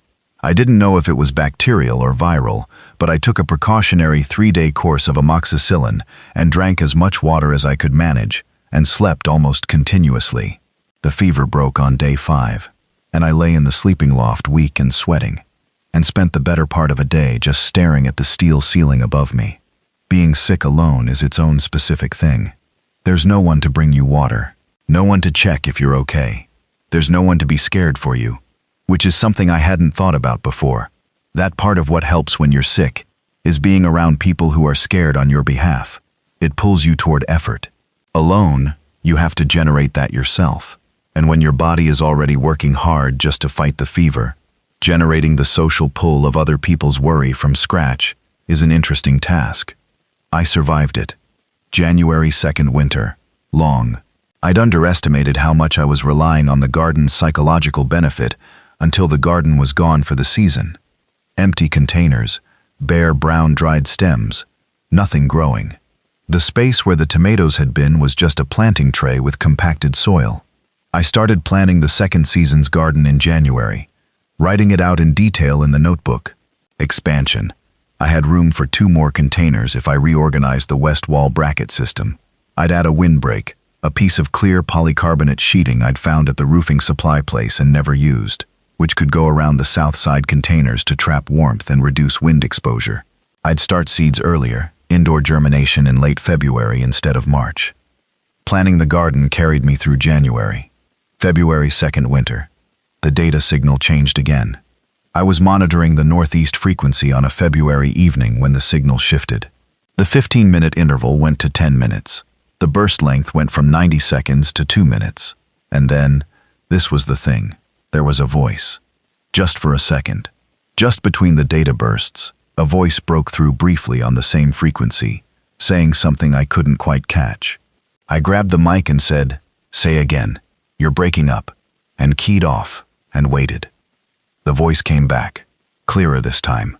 A woman, sounding tired and strained. She said, "Hello, is someone there? We've been broadcasting for," and then the signal broke up again. I said, I'm here, on this frequency. How do you copy?" She said, breaking up and then clearing, we copy you. Oh my God, we copy you." Her name was Leanne Marsh. The signal was coming from a farmhouse about 60 miles northeast of my tower. She'd been running the data transmitter for 7 months, hoping someone would pick up the frequency.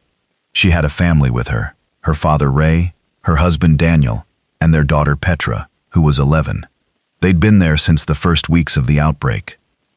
We talked for an hour and 40 minutes the first night. I can't fully explain what that conversation meant in the context of the previous 16 months. It was just talking. 2 people on a radio talking about where they were and what they'd done and how they'd gotten through it. Leanne was calm in the way that people who've survived something long and hard get calm. Not easy calm, but settled calm. The calm that comes from running out of drama. She talked about her father Ray, who was 70 and hadn't been well before the outbreak and was managing but not improving. She talked about Petra, who was teaching herself algebra from the textbooks left at the farmhouse by a previous owner. She asked me what my setup was like and I described the platform, and there was a long pause and she said, "You built that by yourself?" I said, "Most of it." She said, "Jesus." I found out later that was when she started thinking about the plan. We talked every night for 3 weeks. Same frequency, same time, 9 p.m. I structured my whole day around 9 p.m. I was eating by 7:30.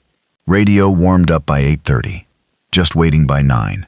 Which tells you something about where I was, mentally, in February of the second winter.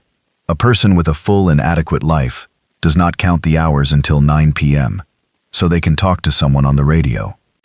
On the 3rd week, Leanne said, "I want to ask you something and I don't want you to answer right away." I said, "Okay." She said, "We can't stay here much longer. Ray needs medical attention. Real medical attention. Not what we can do here. And this winter's been bad, and our food situation is manageable now. But it won't be next winter. We've been listening to other signals. There's a community about 90 miles from us that's been broadcasting on the AM emergency band. They have a doctor. They're organized." I said, "That's good." She said, "It's 90 miles northwest of us, which means it's roughly 100 miles northwest of you. And the most direct route goes right through a section of highway that we're not equipped to handle alone. We've been twice, in the truck, and both times we've had to turn back. There are too many, and they're not. They're different out there. On the highway, they're not the same as what we see locally. Different how? I said. She paused for a moment. She said, faster, more focused. We almost didn't make it back the second time.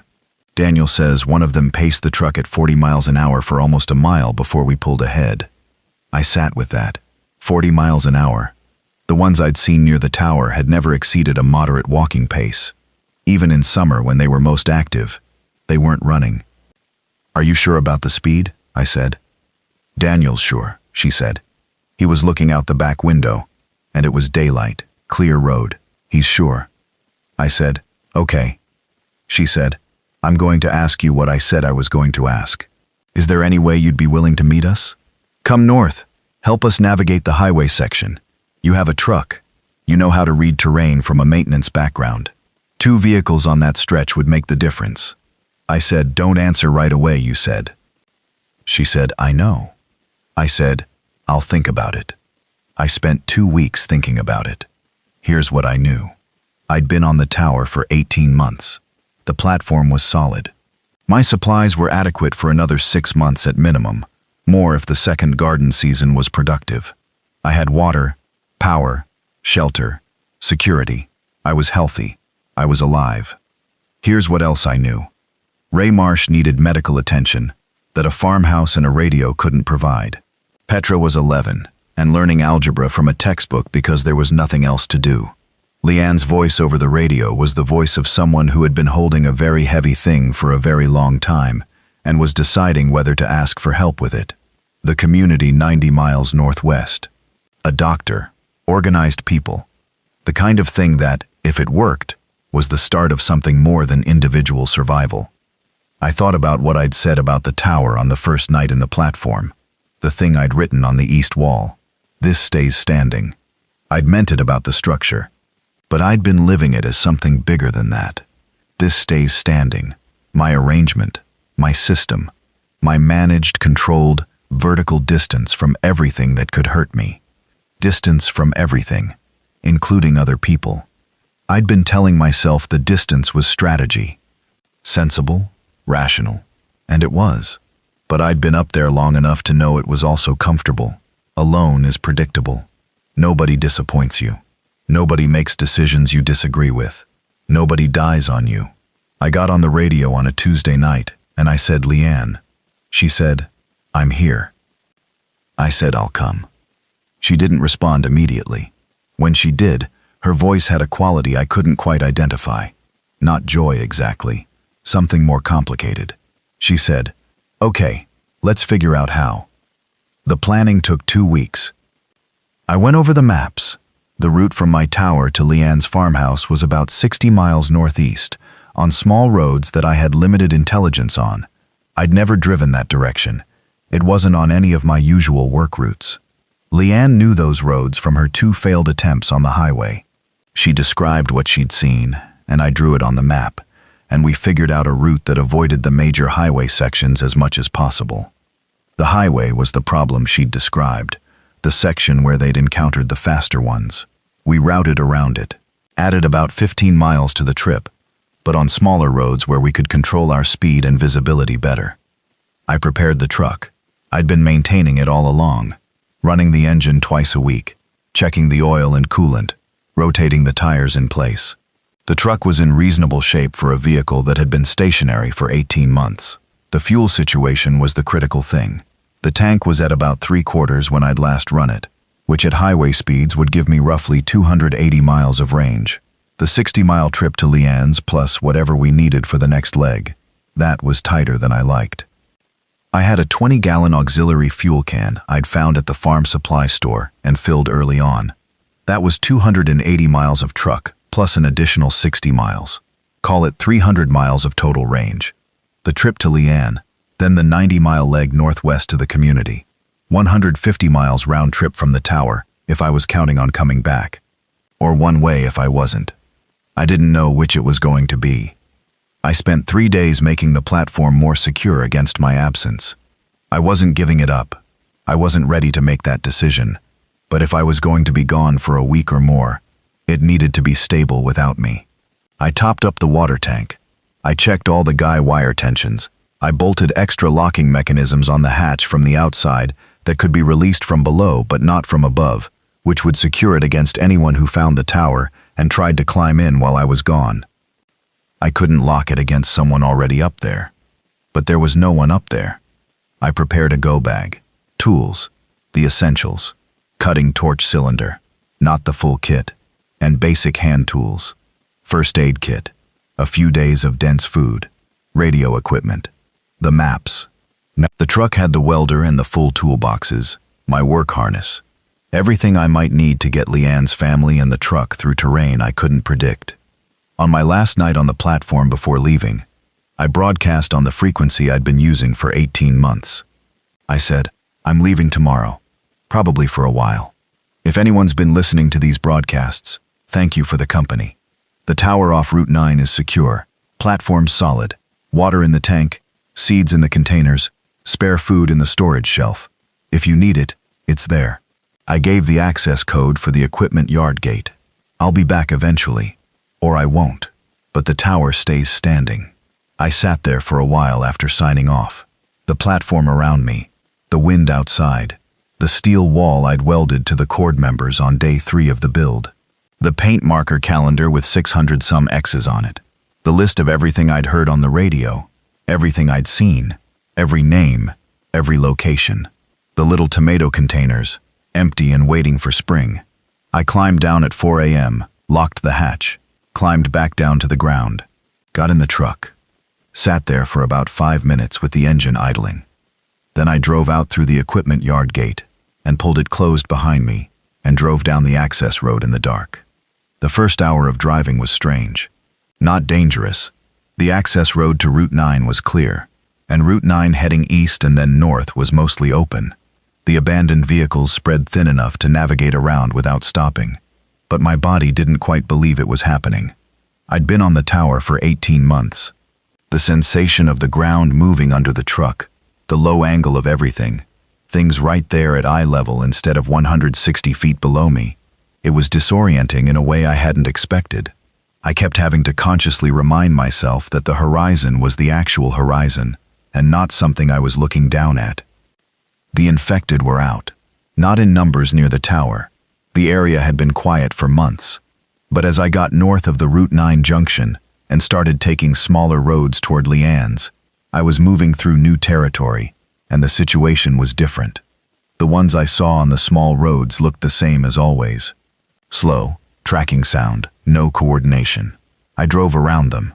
At a crossroads about 20 miles north, I had to stop because a cluster of about a dozen was sitting directly in the road, not moving, just standing, which was unusual enough to make me pause at about 100 yards and watch for a moment.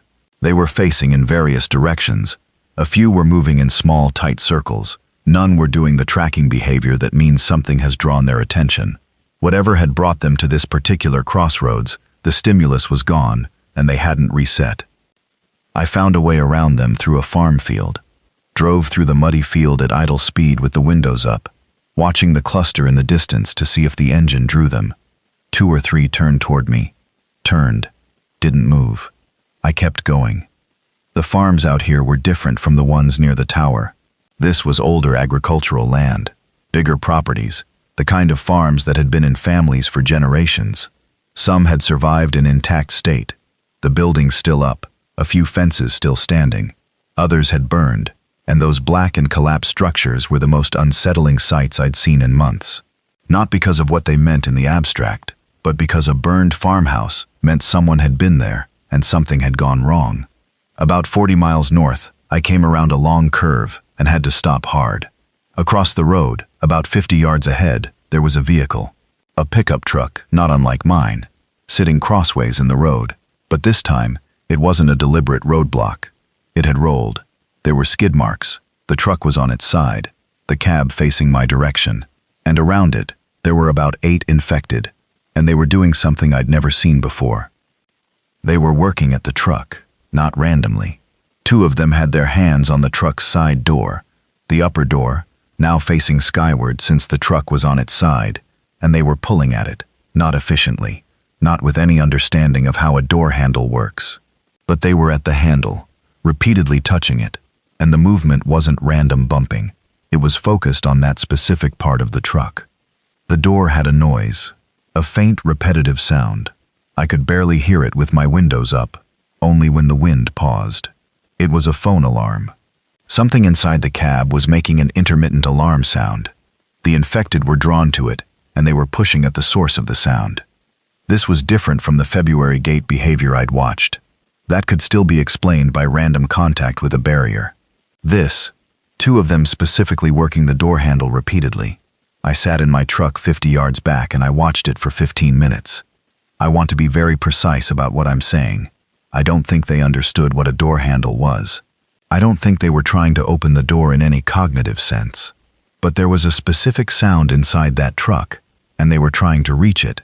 And the way they were trying to reach it, the repetitive contact with the specific hardware, went beyond what random pushing and pulling would produce.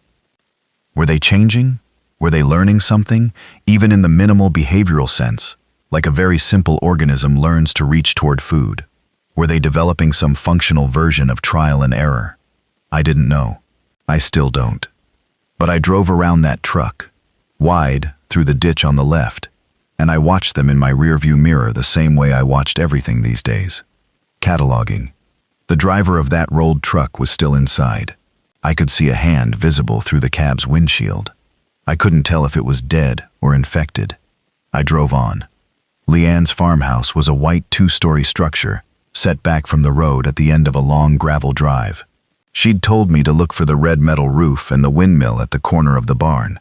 The windmill was still turning in the March wind, which was the first thing I saw from the road, the slow rotation of those metal blades against the sky, and something in me relaxed at the sight of something moving intentionally.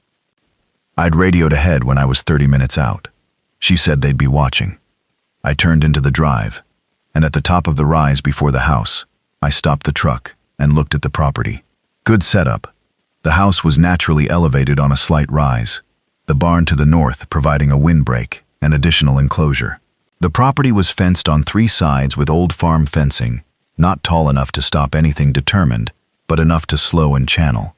I could see where they'd reinforced it in places, fresh wire and wood posts, contrasting with the original weathered ones. They'd been thinking about defense. Someone came out of the barn, not the house, the barn, and walked toward my truck.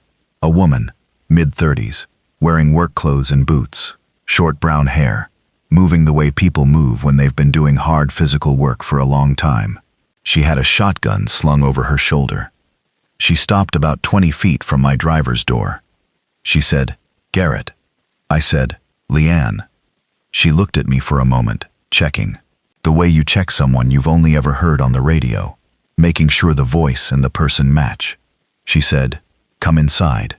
Daniel Marsh was in the kitchen, seated at the table, which I noticed immediately because he didn't stand up when I came in. Not rude, he was favoring his left side, and I saw the bandage around his ribs when his shirt moved. He'd been hurt. He said hello and I said hello, and we shook hands across the table, and he had a firm grip, but his face was tight with the effort. Ray was in the back room. Leanne took me in to see him. He was 70, as she'd said, and he looked more than 70 right now, thin in the way of someone who's lost weight they couldn't afford to lose, and pale in a way that had nothing to do with winter. He was sitting up in a hospital-style bed they'd clearly improvised from a regular frame, surrounded by stacked blankets. He looked at me with sharp eyes and said, "So you're the tower man?" I said that was about right. He said, "Damned good idea. Never would have thought of it." I said neither would I, before. Petra was in the corner of the room, sitting cross-legged on the floor with a textbook open across her knees. She didn't look up immediately. When she did, it was a measured look, the kind an 11-year-old gives to a strange adult. Not hostile, just evaluating. She said, "Hi." I said hi. There was a silence that lasted a few seconds longer than most silences do. Leanne said, "Dinner's almost ready," which was what you say in a house when you want a silence to end. We ate together. Potato soup, which I hadn't had in a year and a half, with real bread that Petra had baked that afternoon. Slightly uneven on one side, but real bread. They had a wood stove and their own food supply, and a root cellar that was better stocked than I'd expected. They'd done well. Better than I'd done in many ways. Their food situation was more diverse, their heating more comfortable, their situation less exposed. What they didn't have was mobility. Daniel's ribs were from a fall 3 weeks ago. He'd been working on the barn roof and slipped. Not broken, Leanne thought, but cracked. And cracked ribs meant every bump on a rough road was agony. And rough roads were what stood between them and the community, 90 miles northwest. I had a truck with a working suspension, and I had a background in reading roads, and I'd been alone on a tower for 18 months, and I was here. After dinner, Petra washed the dishes, and then came back to the kitchen table and opened her textbook again. Quadratic equations, I saw. She was working through a problem set with a pencil, writing carefully, checking each step, not needing any help from the adults, just working. Leanne saw me watching. She said quietly, "She started that textbook in September. She's on chapter 14. Daniel said, "She finishes it. She's going to need a harder one." I didn't say anything. I was thinking about Roger and Elaine Batten and their son Corey, whom I'd last seen driving away down the access road 18 months ago, wondering if they'd made it to Elaine's sister, wondering if Corey was somewhere working through a textbook too. Ray called from the back room. Leanne went, came back 2 minutes later, said, "He's asking to talk to you." I went to the back room. Ray Marsh, 70 years old, thin and pale in his improvised hospital bed, looking at me with those sharp eyes. He said, "Sit down." I sat in the chair by the bed. He said, "You know what's wrong with me." It wasn't quite a question. I said, "I'm not a doctor." He said, "No, but you're not stupid. What do you see?" I looked at him carefully. The pallor, the specific shape of the weight loss. Not lean, deflated. The slight yellow tinge at the corner of his eyes that I'd been noticing since I'd walked in and not commenting on. I said, "Your liver." He nodded slowly. He said, "My liver pre-existing. Managed it for years with medication. We've been out of the medication since October." He paused. "I'm not dying this week, but I'm not improving, and without the right kind of medical support." He stopped. "I'm realistic."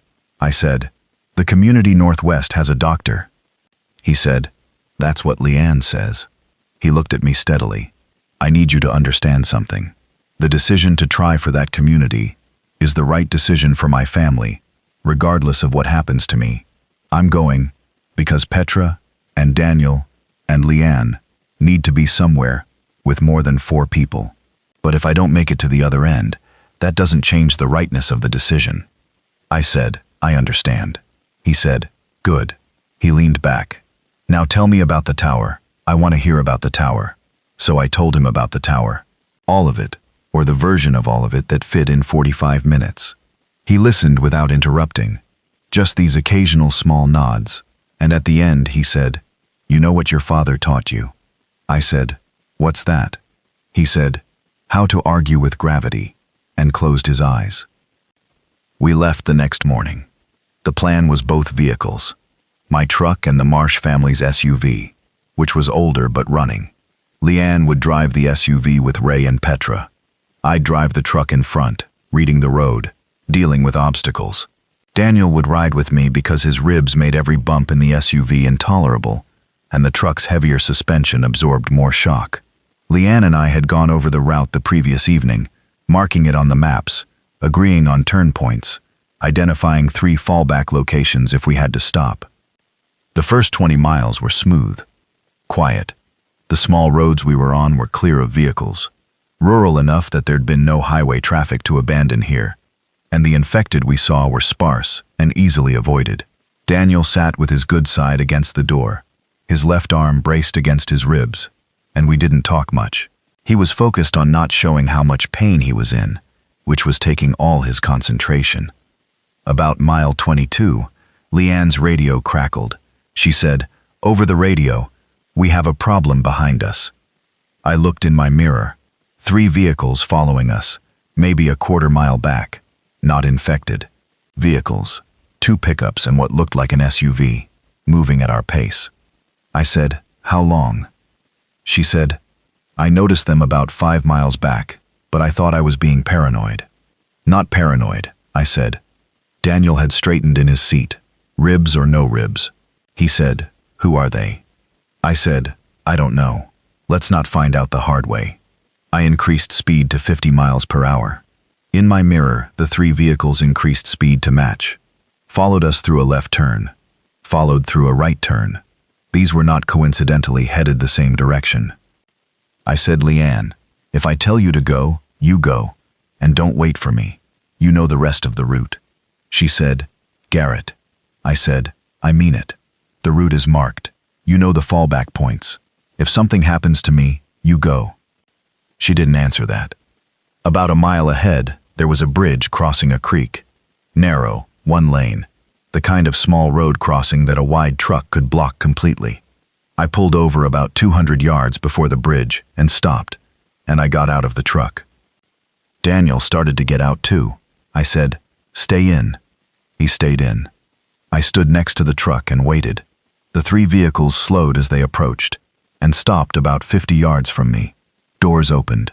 5 people got out. 4 men, 1 woman. They were armed, rifles, at least 2 of them. Plus the woman had a handgun visible in a holster. They spread out the way people do when they want to show they're not afraid. The man in front was about 45, heavy-set, wearing a hunting jacket. He said, "Where are you headed?" I said, "North." He said, "We know about the community up there." I said, "Okay." He said, "They've got medical supplies, food. We've been up there twice. They don't let new people in without an inventory." He said it flatly. "Means you have to give them what you've got. They take stock of your vehicles, your supplies, everything." I said, "That's their rule." He said, "We don't like that rule. We're building our own thing." He paused. "That's a good-looking truck. What have you got in the beds?" I said, "Tools, mostly. Structural equipment." He said, "Nothing else?" I said, "Some food. Medicine." He said, "We'd be interested in the medicine." The thing about this situation is that it was specific, not abstract dangerous. Specifically dangerous. 5 armed people, one of whom had just said he was interested in my medicine supply. 4 of them standing in a loose arc at 50 yards. One of them, the woman, had stepped to the side slightly. Not a flanking position, but closer to one than I liked. I said, "The medicine's for a medical situation. I can't do that." He said, "We're not asking." I said, "I know." There was a pause. In situations like this, the pause does a lot of work. He was reading me, and I was reading him, and both of us were making calculations. I said, "Here's the thing. I'm a structural welder. I'm not interesting to you as an adversary. I've got tools in that truck bed and not much else. But if you turn the truck over and take what I have, you're taking medicine from a 70-year-old man who's in bad shape, and you get 3 cans of food and some hardware." I kept my voice level. "That's a bad return on whatever happens next." He said, "And what does happen next?" I said, "I don't know, but you don't either." Another pause. Longer this time. He was looking at me, and I was looking at him, and I wasn't moving. I want to be honest about what I was feeling. My heart rate was elevated. But elevated isn't panicked, and panicked is what you can't afford. The pause was mine as much as his. He looked at the SUV, at Leanne behind the wheel, visible through the windshield. He looked at the truck, at Daniel, visible in the passenger seat. He looked at me.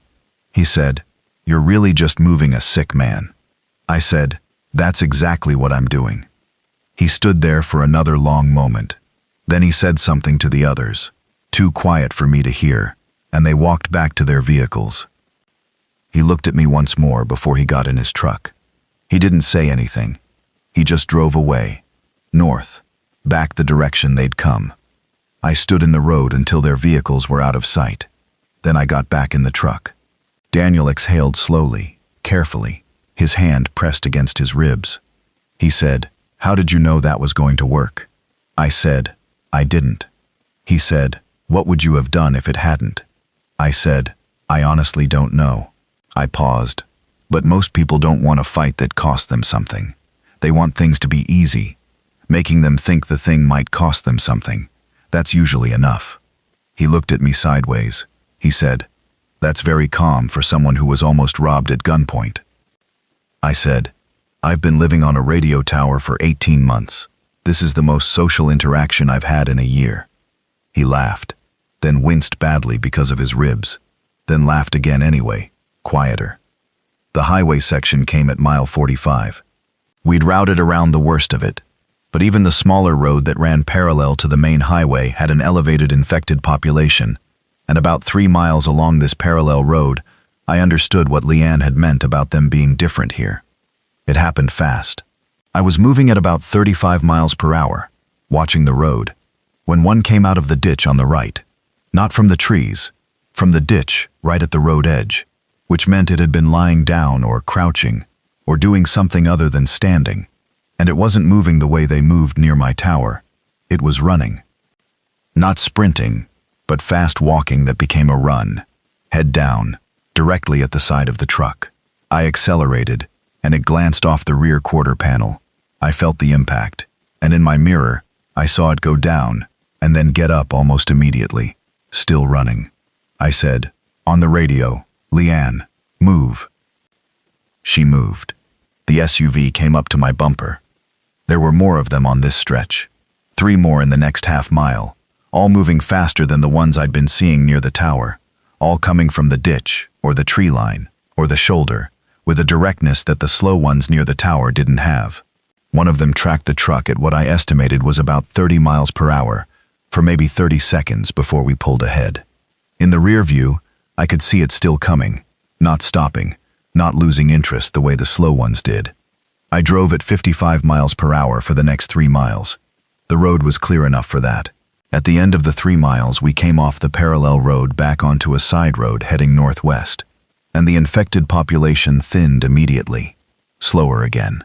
The regular kind. I said, on the radio, "How are you doing back there?" Leanne said, "Petra's fine.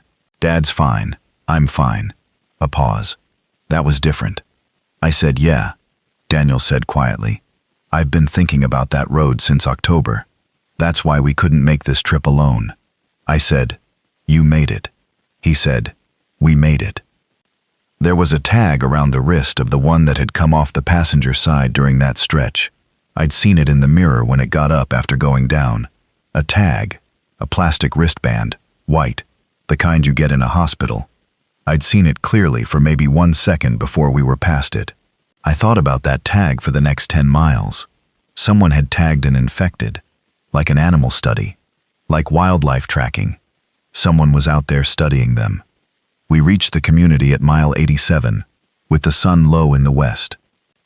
It was a former high school, which explained the size of the operation. The school's footprint was large enough to house a substantial group. The parking lot had been converted to vehicle storage and a work area, and someone had run fencing, serious fencing, chain link topped with razor wire, around the full perimeter. Guard towers, actual manned guard towers at the corners, made from welded steel scaffolding. I recognized the fabrication quality. Someone had done this right. A vehicle met us at the perimeter gate. A man in his 30s with an orange safety vest over his jacket. An odd detail that I liked immediately. The specificity of it. The normalcy of a safety vest in an abnormal world. He asked who we were, and who we were here to see. The kind of structured intake question that means there's a system. I said we'd been in radio contact with the community and we had a medical situation. He said, "Drive in." The gate opened. We drove in. Inside the perimeter, the school property was more organized than anything I'd seen in 18 months. Actual gardens in the former sports fields, raised beds, row crops, chickens. A fuel setup at the loading dock with drums and a pump. People walking between buildings, working, talking. Maybe 60 to 70 people at a rough count. More than I'd seen in one place since before. The medical setup was in the school's former gymnasium. The doctor's name was Cora Whitfield, 52, who'd been a family physician before. She came out to meet us when we pulled in and did a quick assessment of Ray through the SUV window and said, quietly, to Leanne, "Get him inside." They were organized here in a way that I'd almost forgotten was possible.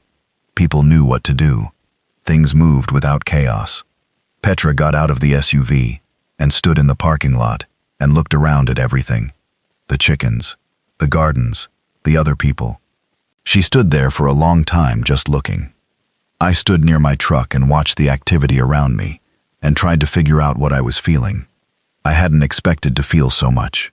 I'd been calibrated for the tower, for the space and the silence and the management of singular problems one at a time. This was the opposite of that. People in every direction, noise, conversation, the smell of cooking from inside the building. A child, younger than Petra, maybe 6 or 7, running between 2 adults chasing something I couldn't see. A man came over to me. He was maybe 55, with the kind of settled purpose that people have when they're in charge of something that matters, and they know it. He said his name was Alan Brody, and he managed the community's security and logistics. He said, "Leanne's been talking to us about you for a month, the tower man." I said, "That seems to be who I am." He said, "We could use your skills. Structural. We have some fence sections we've been putting off because we don't have anyone with your background." He looked at the truck bed, at the welder. He said, "That a Lincoln?" I said, "Miller." He said, "Even better." I said, "I need to think about whether I'm staying." He nodded, like he'd expected that, like it was a reasonable thing to say. He said, "Fair enough. Stay tonight. We'll feed you. You can see what we're doing." That night I slept in a classroom, on a cot, in a room with 3 other people I'd never met, and I did not sleep well. Not because of anything bad, because it was different. The sounds of other people, the smell of other people, the knowledge that the floor beneath me was 40 feet lower than what I was used to.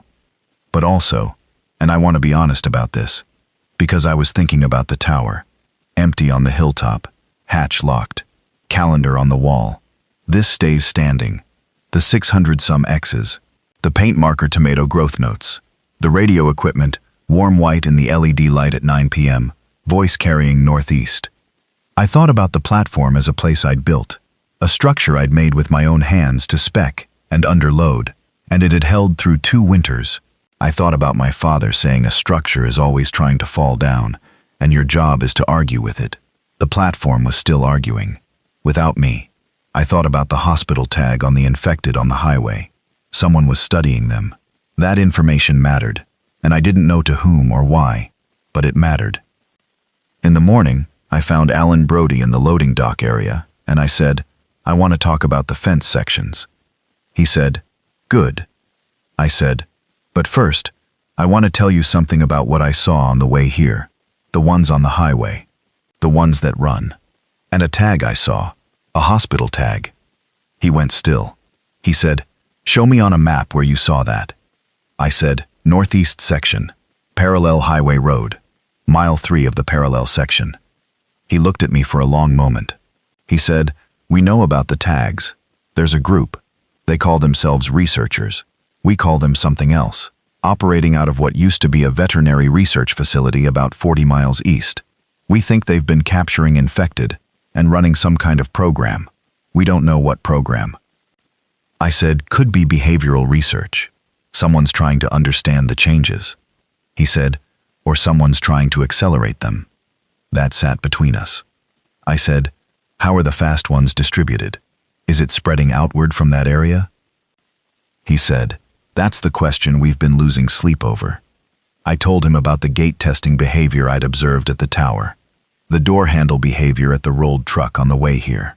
He wrote it down in a notebook, exactly word for word, which was the right response. I spent a week at the community. I fixed the 3 fence sections, which took 4 days of actual work, but was good work. The kind of work I'm made for. The kind where the problem is the problem, and the solution is the solution, and at the end, the thing stands better than it did. I also reinforced 2 of the guard tower bases, which were adequate but not great, and I suggested a modification to their gate design that closed a vulnerability they hadn't noticed. Alan Brody watched me work, and asked questions the whole time. Not annoying questions, specific ones. He was learning the structural principles in real time. I taught him what I could. There's a satisfaction in that too, in teaching someone to see load paths. Cora Whitfield gave me a blood pressure reading, which was elevated but not alarmingly, and told me I was malnourished in some specific ways that the diet supplement she gave me would address. She gave me a month's supply in a Ziploc bag. She also said, "You've been alone for how long?" When I said 18 months, she made a face that was not a clinical face. She said, "You should know that's not nothing. Physically, you're holding up. Other things take longer to assess." I said, "I'm aware." She said, "Good. Just be patient with yourself." I didn't know what to do with that. I thanked her. Ray was stable by the end of the week. Not improved, not yet, but stable, and on medication, and under actual medical care for the first time in months. Leanne looked like she'd put down something heavy. Not put it down completely, but set it on a ledge. Petra had found the school library. I saw her in there on day 3, surrounded by every math and science book that still existed in that building, working through them with the same focused, unhurried quality she'd had at the farmhouse table. A girl who'd been alone with 2 adults and an ill grandfather for 18 months, and she'd spent that time teaching herself algebra. She was on the school's pre-calculus text by day 4. I sat down in the library with her on the afternoon of day 4. She didn't look up right away. When she did, she said, "Alan says you're going to fix the fences." I said, "Already did." She looked at me, evaluating. She said, "Are you staying?" I said, "I don't know yet." She said, "Why don't you know?" I said, "Because I have something I built, and I'm not sure what I do with it." She thought about that in the way she thought about things. The slow, careful thought of a kid who's used to working through problems with no one to just give her the answer. She said, "Does it need you there?" I said, "No, it stands on its own." She said, "Then it's done." She went back to her textbook. I stayed. I want to say that cleanly, because a lot of things point toward it, and then the moment of deciding is actually small. I went back to Alan Brody at the end of the week and said I wanted to talk about what role I could fill here long term, and we had a 2-hour conversation that covered structural maintenance, fortification design, the threat profile from the east with the research facility and the faster infected, and what a proper security perimeter looked like for a community of this size, planning to be here for the long term. At the end of the 2 hours, Alan said, "You're staying?" I said, "I think so." "Yeah." He said, "What about the tower?" I said, "I want to go back once. There are things I left there I want to get, and I want to make sure it's secured properly. Not abandoned, just." He said, "A resource." I said, "A resource. And a backup." I paused. "A structure doesn't stop being useful just because you're not living in it." He nodded. He understood that. He said, "When you go back, take someone with you. Don't go alone." That was the new rule. Don't go alone. I went back to the tower 2 weeks later. Took a man named Kevin Ostrander, 38, former utility lineman, completely comfortable with heights. And we drove out on a bright March morning, my truck and a secondary vehicle. The tower was exactly as I'd left it. Hatch locked, structure solid. The locking paint markers, the calendar, the notes on the wall, everything. The solar panels still generating. The rain tank had refilled during the rains of the past 2 weeks. I climbed it one more time. Just me. Alone. The way I always had. Kevin stayed on the ground. The view from 160 feet at the top section. The view I'd seen every morning for 18 months. The scrubby tree line. The equipment yard below. Route 9 to the south. And the horizon to the west where the city sat dark and still. The ground I'd watched all those months. The slow movement of infected through the landscape. The changing of the light on the land through the seasons. The way the frost looked on the gravel in January. The way the garden smelled from up here in July. Faint green warmth rising through the wind. I stood up there for about 20 minutes. Then I climbed down, collected what I'd come for. The shortwave equipment, the notebook with all the frequency logs, the seeds I'd saved from the garden, the food stores, the tools I hadn't been able to bring on the first trip. I left what was embedded in the structure, the panels, the solar setup, the water system, the sleeping loft. I stripped the portable supplies. The platform stayed. Kevin came to the base of the tower when I came down with the last load and looked up at the structure. He said, "You built that yourself?" I said, "Yeah."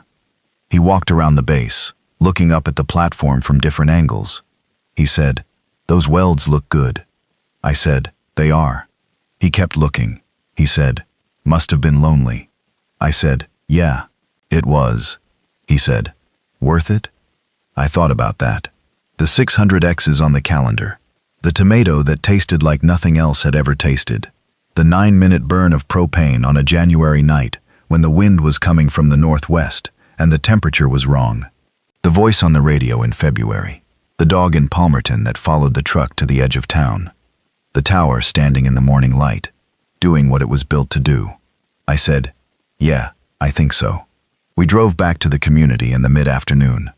The drive was longer than it needed to be, because we took a route that swung past the farmhouse where the Battens had theoretically been going, 80 miles north of where I'd met them. I don't know why I did that. I just needed to know if there was anything to know. The farmhouse was occupied, a light in the window, smoke from the chimney, a truck in the drive. Whether it was Elaine's sister and whoever had survived with her, or someone else entirely, I couldn't say. I didn't stop. I kept driving. It was enough to see the light. The first month back in the community, I was not easy to be around, which I know without being told. Not difficult exactly, not hostile, but thick, used to my own rhythms, used to making all the decisions and having no one else's decisions to absorb. I kept sitting in corners of rooms. I kept monitoring exits. I kept doing the instinctive noise assessment that I'd developed over 18 months, cataloging and filtering the sounds around me, unconsciously measuring threat levels in whatever room I was in. That's not something you can just stop doing. Cora told me it would take time. She was right. What helped was the work, the fence sections, then a second round of improvements to the guard towers, then a project I proposed and Alan approved, a secondary observation post, elevated, on the northeast corner of the school property. A platform, not 160 feet. The school had a second-floor flat roof that gave about 22 feet of height, and I welded a steel observation cage to the corner of that roof and gave it the same treatment as the tower platform. Weather-sealed panels, proper anchor bolts, a design that could take wind load. The people who used it called it the nest, which I had complicated feelings about. But it was good work, and it was solid, and it gave the community a proper elevated observation position on their most exposed side. And when the first serious infected incursion from the northeast came 3 months later, a significant group, pushed by something they were running from, coming fast in numbers we hadn't seen before, the people in the nest saw it coming with enough lead time to prepare. We held the perimeter. Alan's security team, armed and disciplined. The reinforced fencing. The elevated view from the nest that let people call targets and warn about flanking. We held. After it was over, standing on the loading dock watching the perimeter team do a sweep, Kevin came and stood next to me and said, "The nest made the difference." I said, "The people in the nest made the difference. The nest just gave them something to stand on." He said, "That's the same thing." Maybe it was. I've been here 5 months now. The second garden season at the tower is in full production without me. I went back once and replanted it, and Kevin goes out weekly to maintain it and bring back whatever's producing. The tower is a formal resource now, listed in the community's supply inventory. Water, seeds, elevated observation post available. I wrote up the maintenance schedule for the solar panels, the water tank, the fencing around the site. Kevin knows the tower as well as anyone now. He's learning to read the structure the way my father taught me to read structures, tracking where the load goes, feeling for flex in the members. I heard on the shortwave last month that the research facility to the east had gone dark. No more data transmissions. No more signal. I don't know what that means. It could mean they finished. It could mean they failed. It could mean something else. The faster infected haven't spread farther west in the months I've been here. which Alan thinks might mean the distribution is geographic rather than spreading. Might mean. We watch. We track. The notebook I kept on the tower, all the behavioral observations, is now part of a formal record that Cora and Alan use for threat assessment. Petra has added to it in her careful handwriting because she started helping with the observation records. The kid is thorough. Ray Marsh is better. Not well. The underlying condition is what it is, and Cora is managing it rather than solving it, but better than he was. He sits in the sun on clear days, in a chair by the loading dock, and watches people work. He told me last week that he'd been thinking about what I said about arguing with gravity. He said, "I've decided that's true of most things worth doing." I said, "What do you mean?" He said, "Everything wants to fall. Everything wants to go to the simplest state. The job is to keep building, not to win against entropy. You can't win, but to stay in the argument." I said my father would have liked you. He said, "Sounds like he knew things." I said, "He did." Leanne and I talk most evenings now, not about survival logistics, though there's always some of that, about other things. What she's thinking about, what I'm thinking about, the kind of conversation that doesn't have an agenda. It's the thing I missed most, I think. Not company exactly, but the specific texture of an ongoing conversation with someone who remembers what you said last time. Last night she asked me if I missed the tower. I thought about it honestly, instead of just answering. I said, I miss the view. The specific view from up there. And the quiet. The particular quality of the quiet. She said, "But not being up there." I said, "I don't know. I think I needed to be up there, at the time. And then the time was over." She said, "What changed?" I said, "You got on the radio." She didn't say anything for a moment. Then she said, "I almost didn't. I thought maybe whoever was out there had their reasons for being where they were, that it wasn't my place to ask someone to risk it." I said, "It was your place. It was exactly your place." She said, "I know that now." I go back to the tower once a month. It's a maintenance visit officially. I check the solar panels, the water tank, the structure, the guy wire tensions. I note any new corrosion and treat it. Kevin comes with me, but he mostly works on the garden beds while I do the structural checks. I climb to the platform every time I go, sit up there for a while, see the view. There's still a tin on the sleeping shelf with some dried tomato from last year's crop. I should eat it, but I keep not eating it. I don't know why. The paint marker calendar is still on the wall, 600-something X's. Last month I added one, because I was there on the day and it felt right. The calendar isn't for accounting anymore. The calendar is for the record, the proof that someone was here, every day, and did what needed to be done. This stays standing. Below the tower, in the equipment yard, there's a flat patch of ground between the cinder block building and the fence where the soil is decent now, amended by 2 years of compost and leaf material and garden runoff from the containers above. I'm planning to put actual beds down there next spring. Ground-level beds. The kind you don't have to haul up a ladder. Kevin and I were talking about it last visit. He said we could probably run irrigation from the water tank. I said, "That's a long pipe run." He said, "You've done harder things." I said, "Fair point. The tower won't need to be a full survival base anymore. That's not what it is now. It's a resource, an outpost, an observation point, a garden, a backup plan. It's a structure I built with my hands when the world came down to immediate problems and I had tools and time and height. It's all of that. But it's also, this is the part I find hard to say straightforwardly, it's also the place I figured out I was still a person, not just a surviving organism with food math and a maintenance schedule. An actual person with a view and a radio voice and something worth saying. I didn't know I'd lost that, somewhere in the chaos of the first weeks. But you lose yourself in pieces when the world goes away, small piece by piece. And you might not notice until you've been sitting in a steel box at 160 feet for 6 months, and you're talking to the dark about your father and the way he reads structures, and you suddenly realize the talking matters, not as a symptom, as the thing itself. The talking is the point. The connection is the point. The tower is still there. I climbed it this morning, actually, before we drove back. Climbed all the way to the antenna array at the top, 180 feet, which I don't always do. The March wind was strong enough up there that I had to lean into it to stay comfortable on the upper section. One hand on the structure, the other hand free. The city to the west, the community to the north. The farm roads and the tree lines, and the pale early spring sky, and somewhere northeast, a transmitter that's been silent for months. And somewhere in the other direction, a dog in Palmerton that may or may not still be there.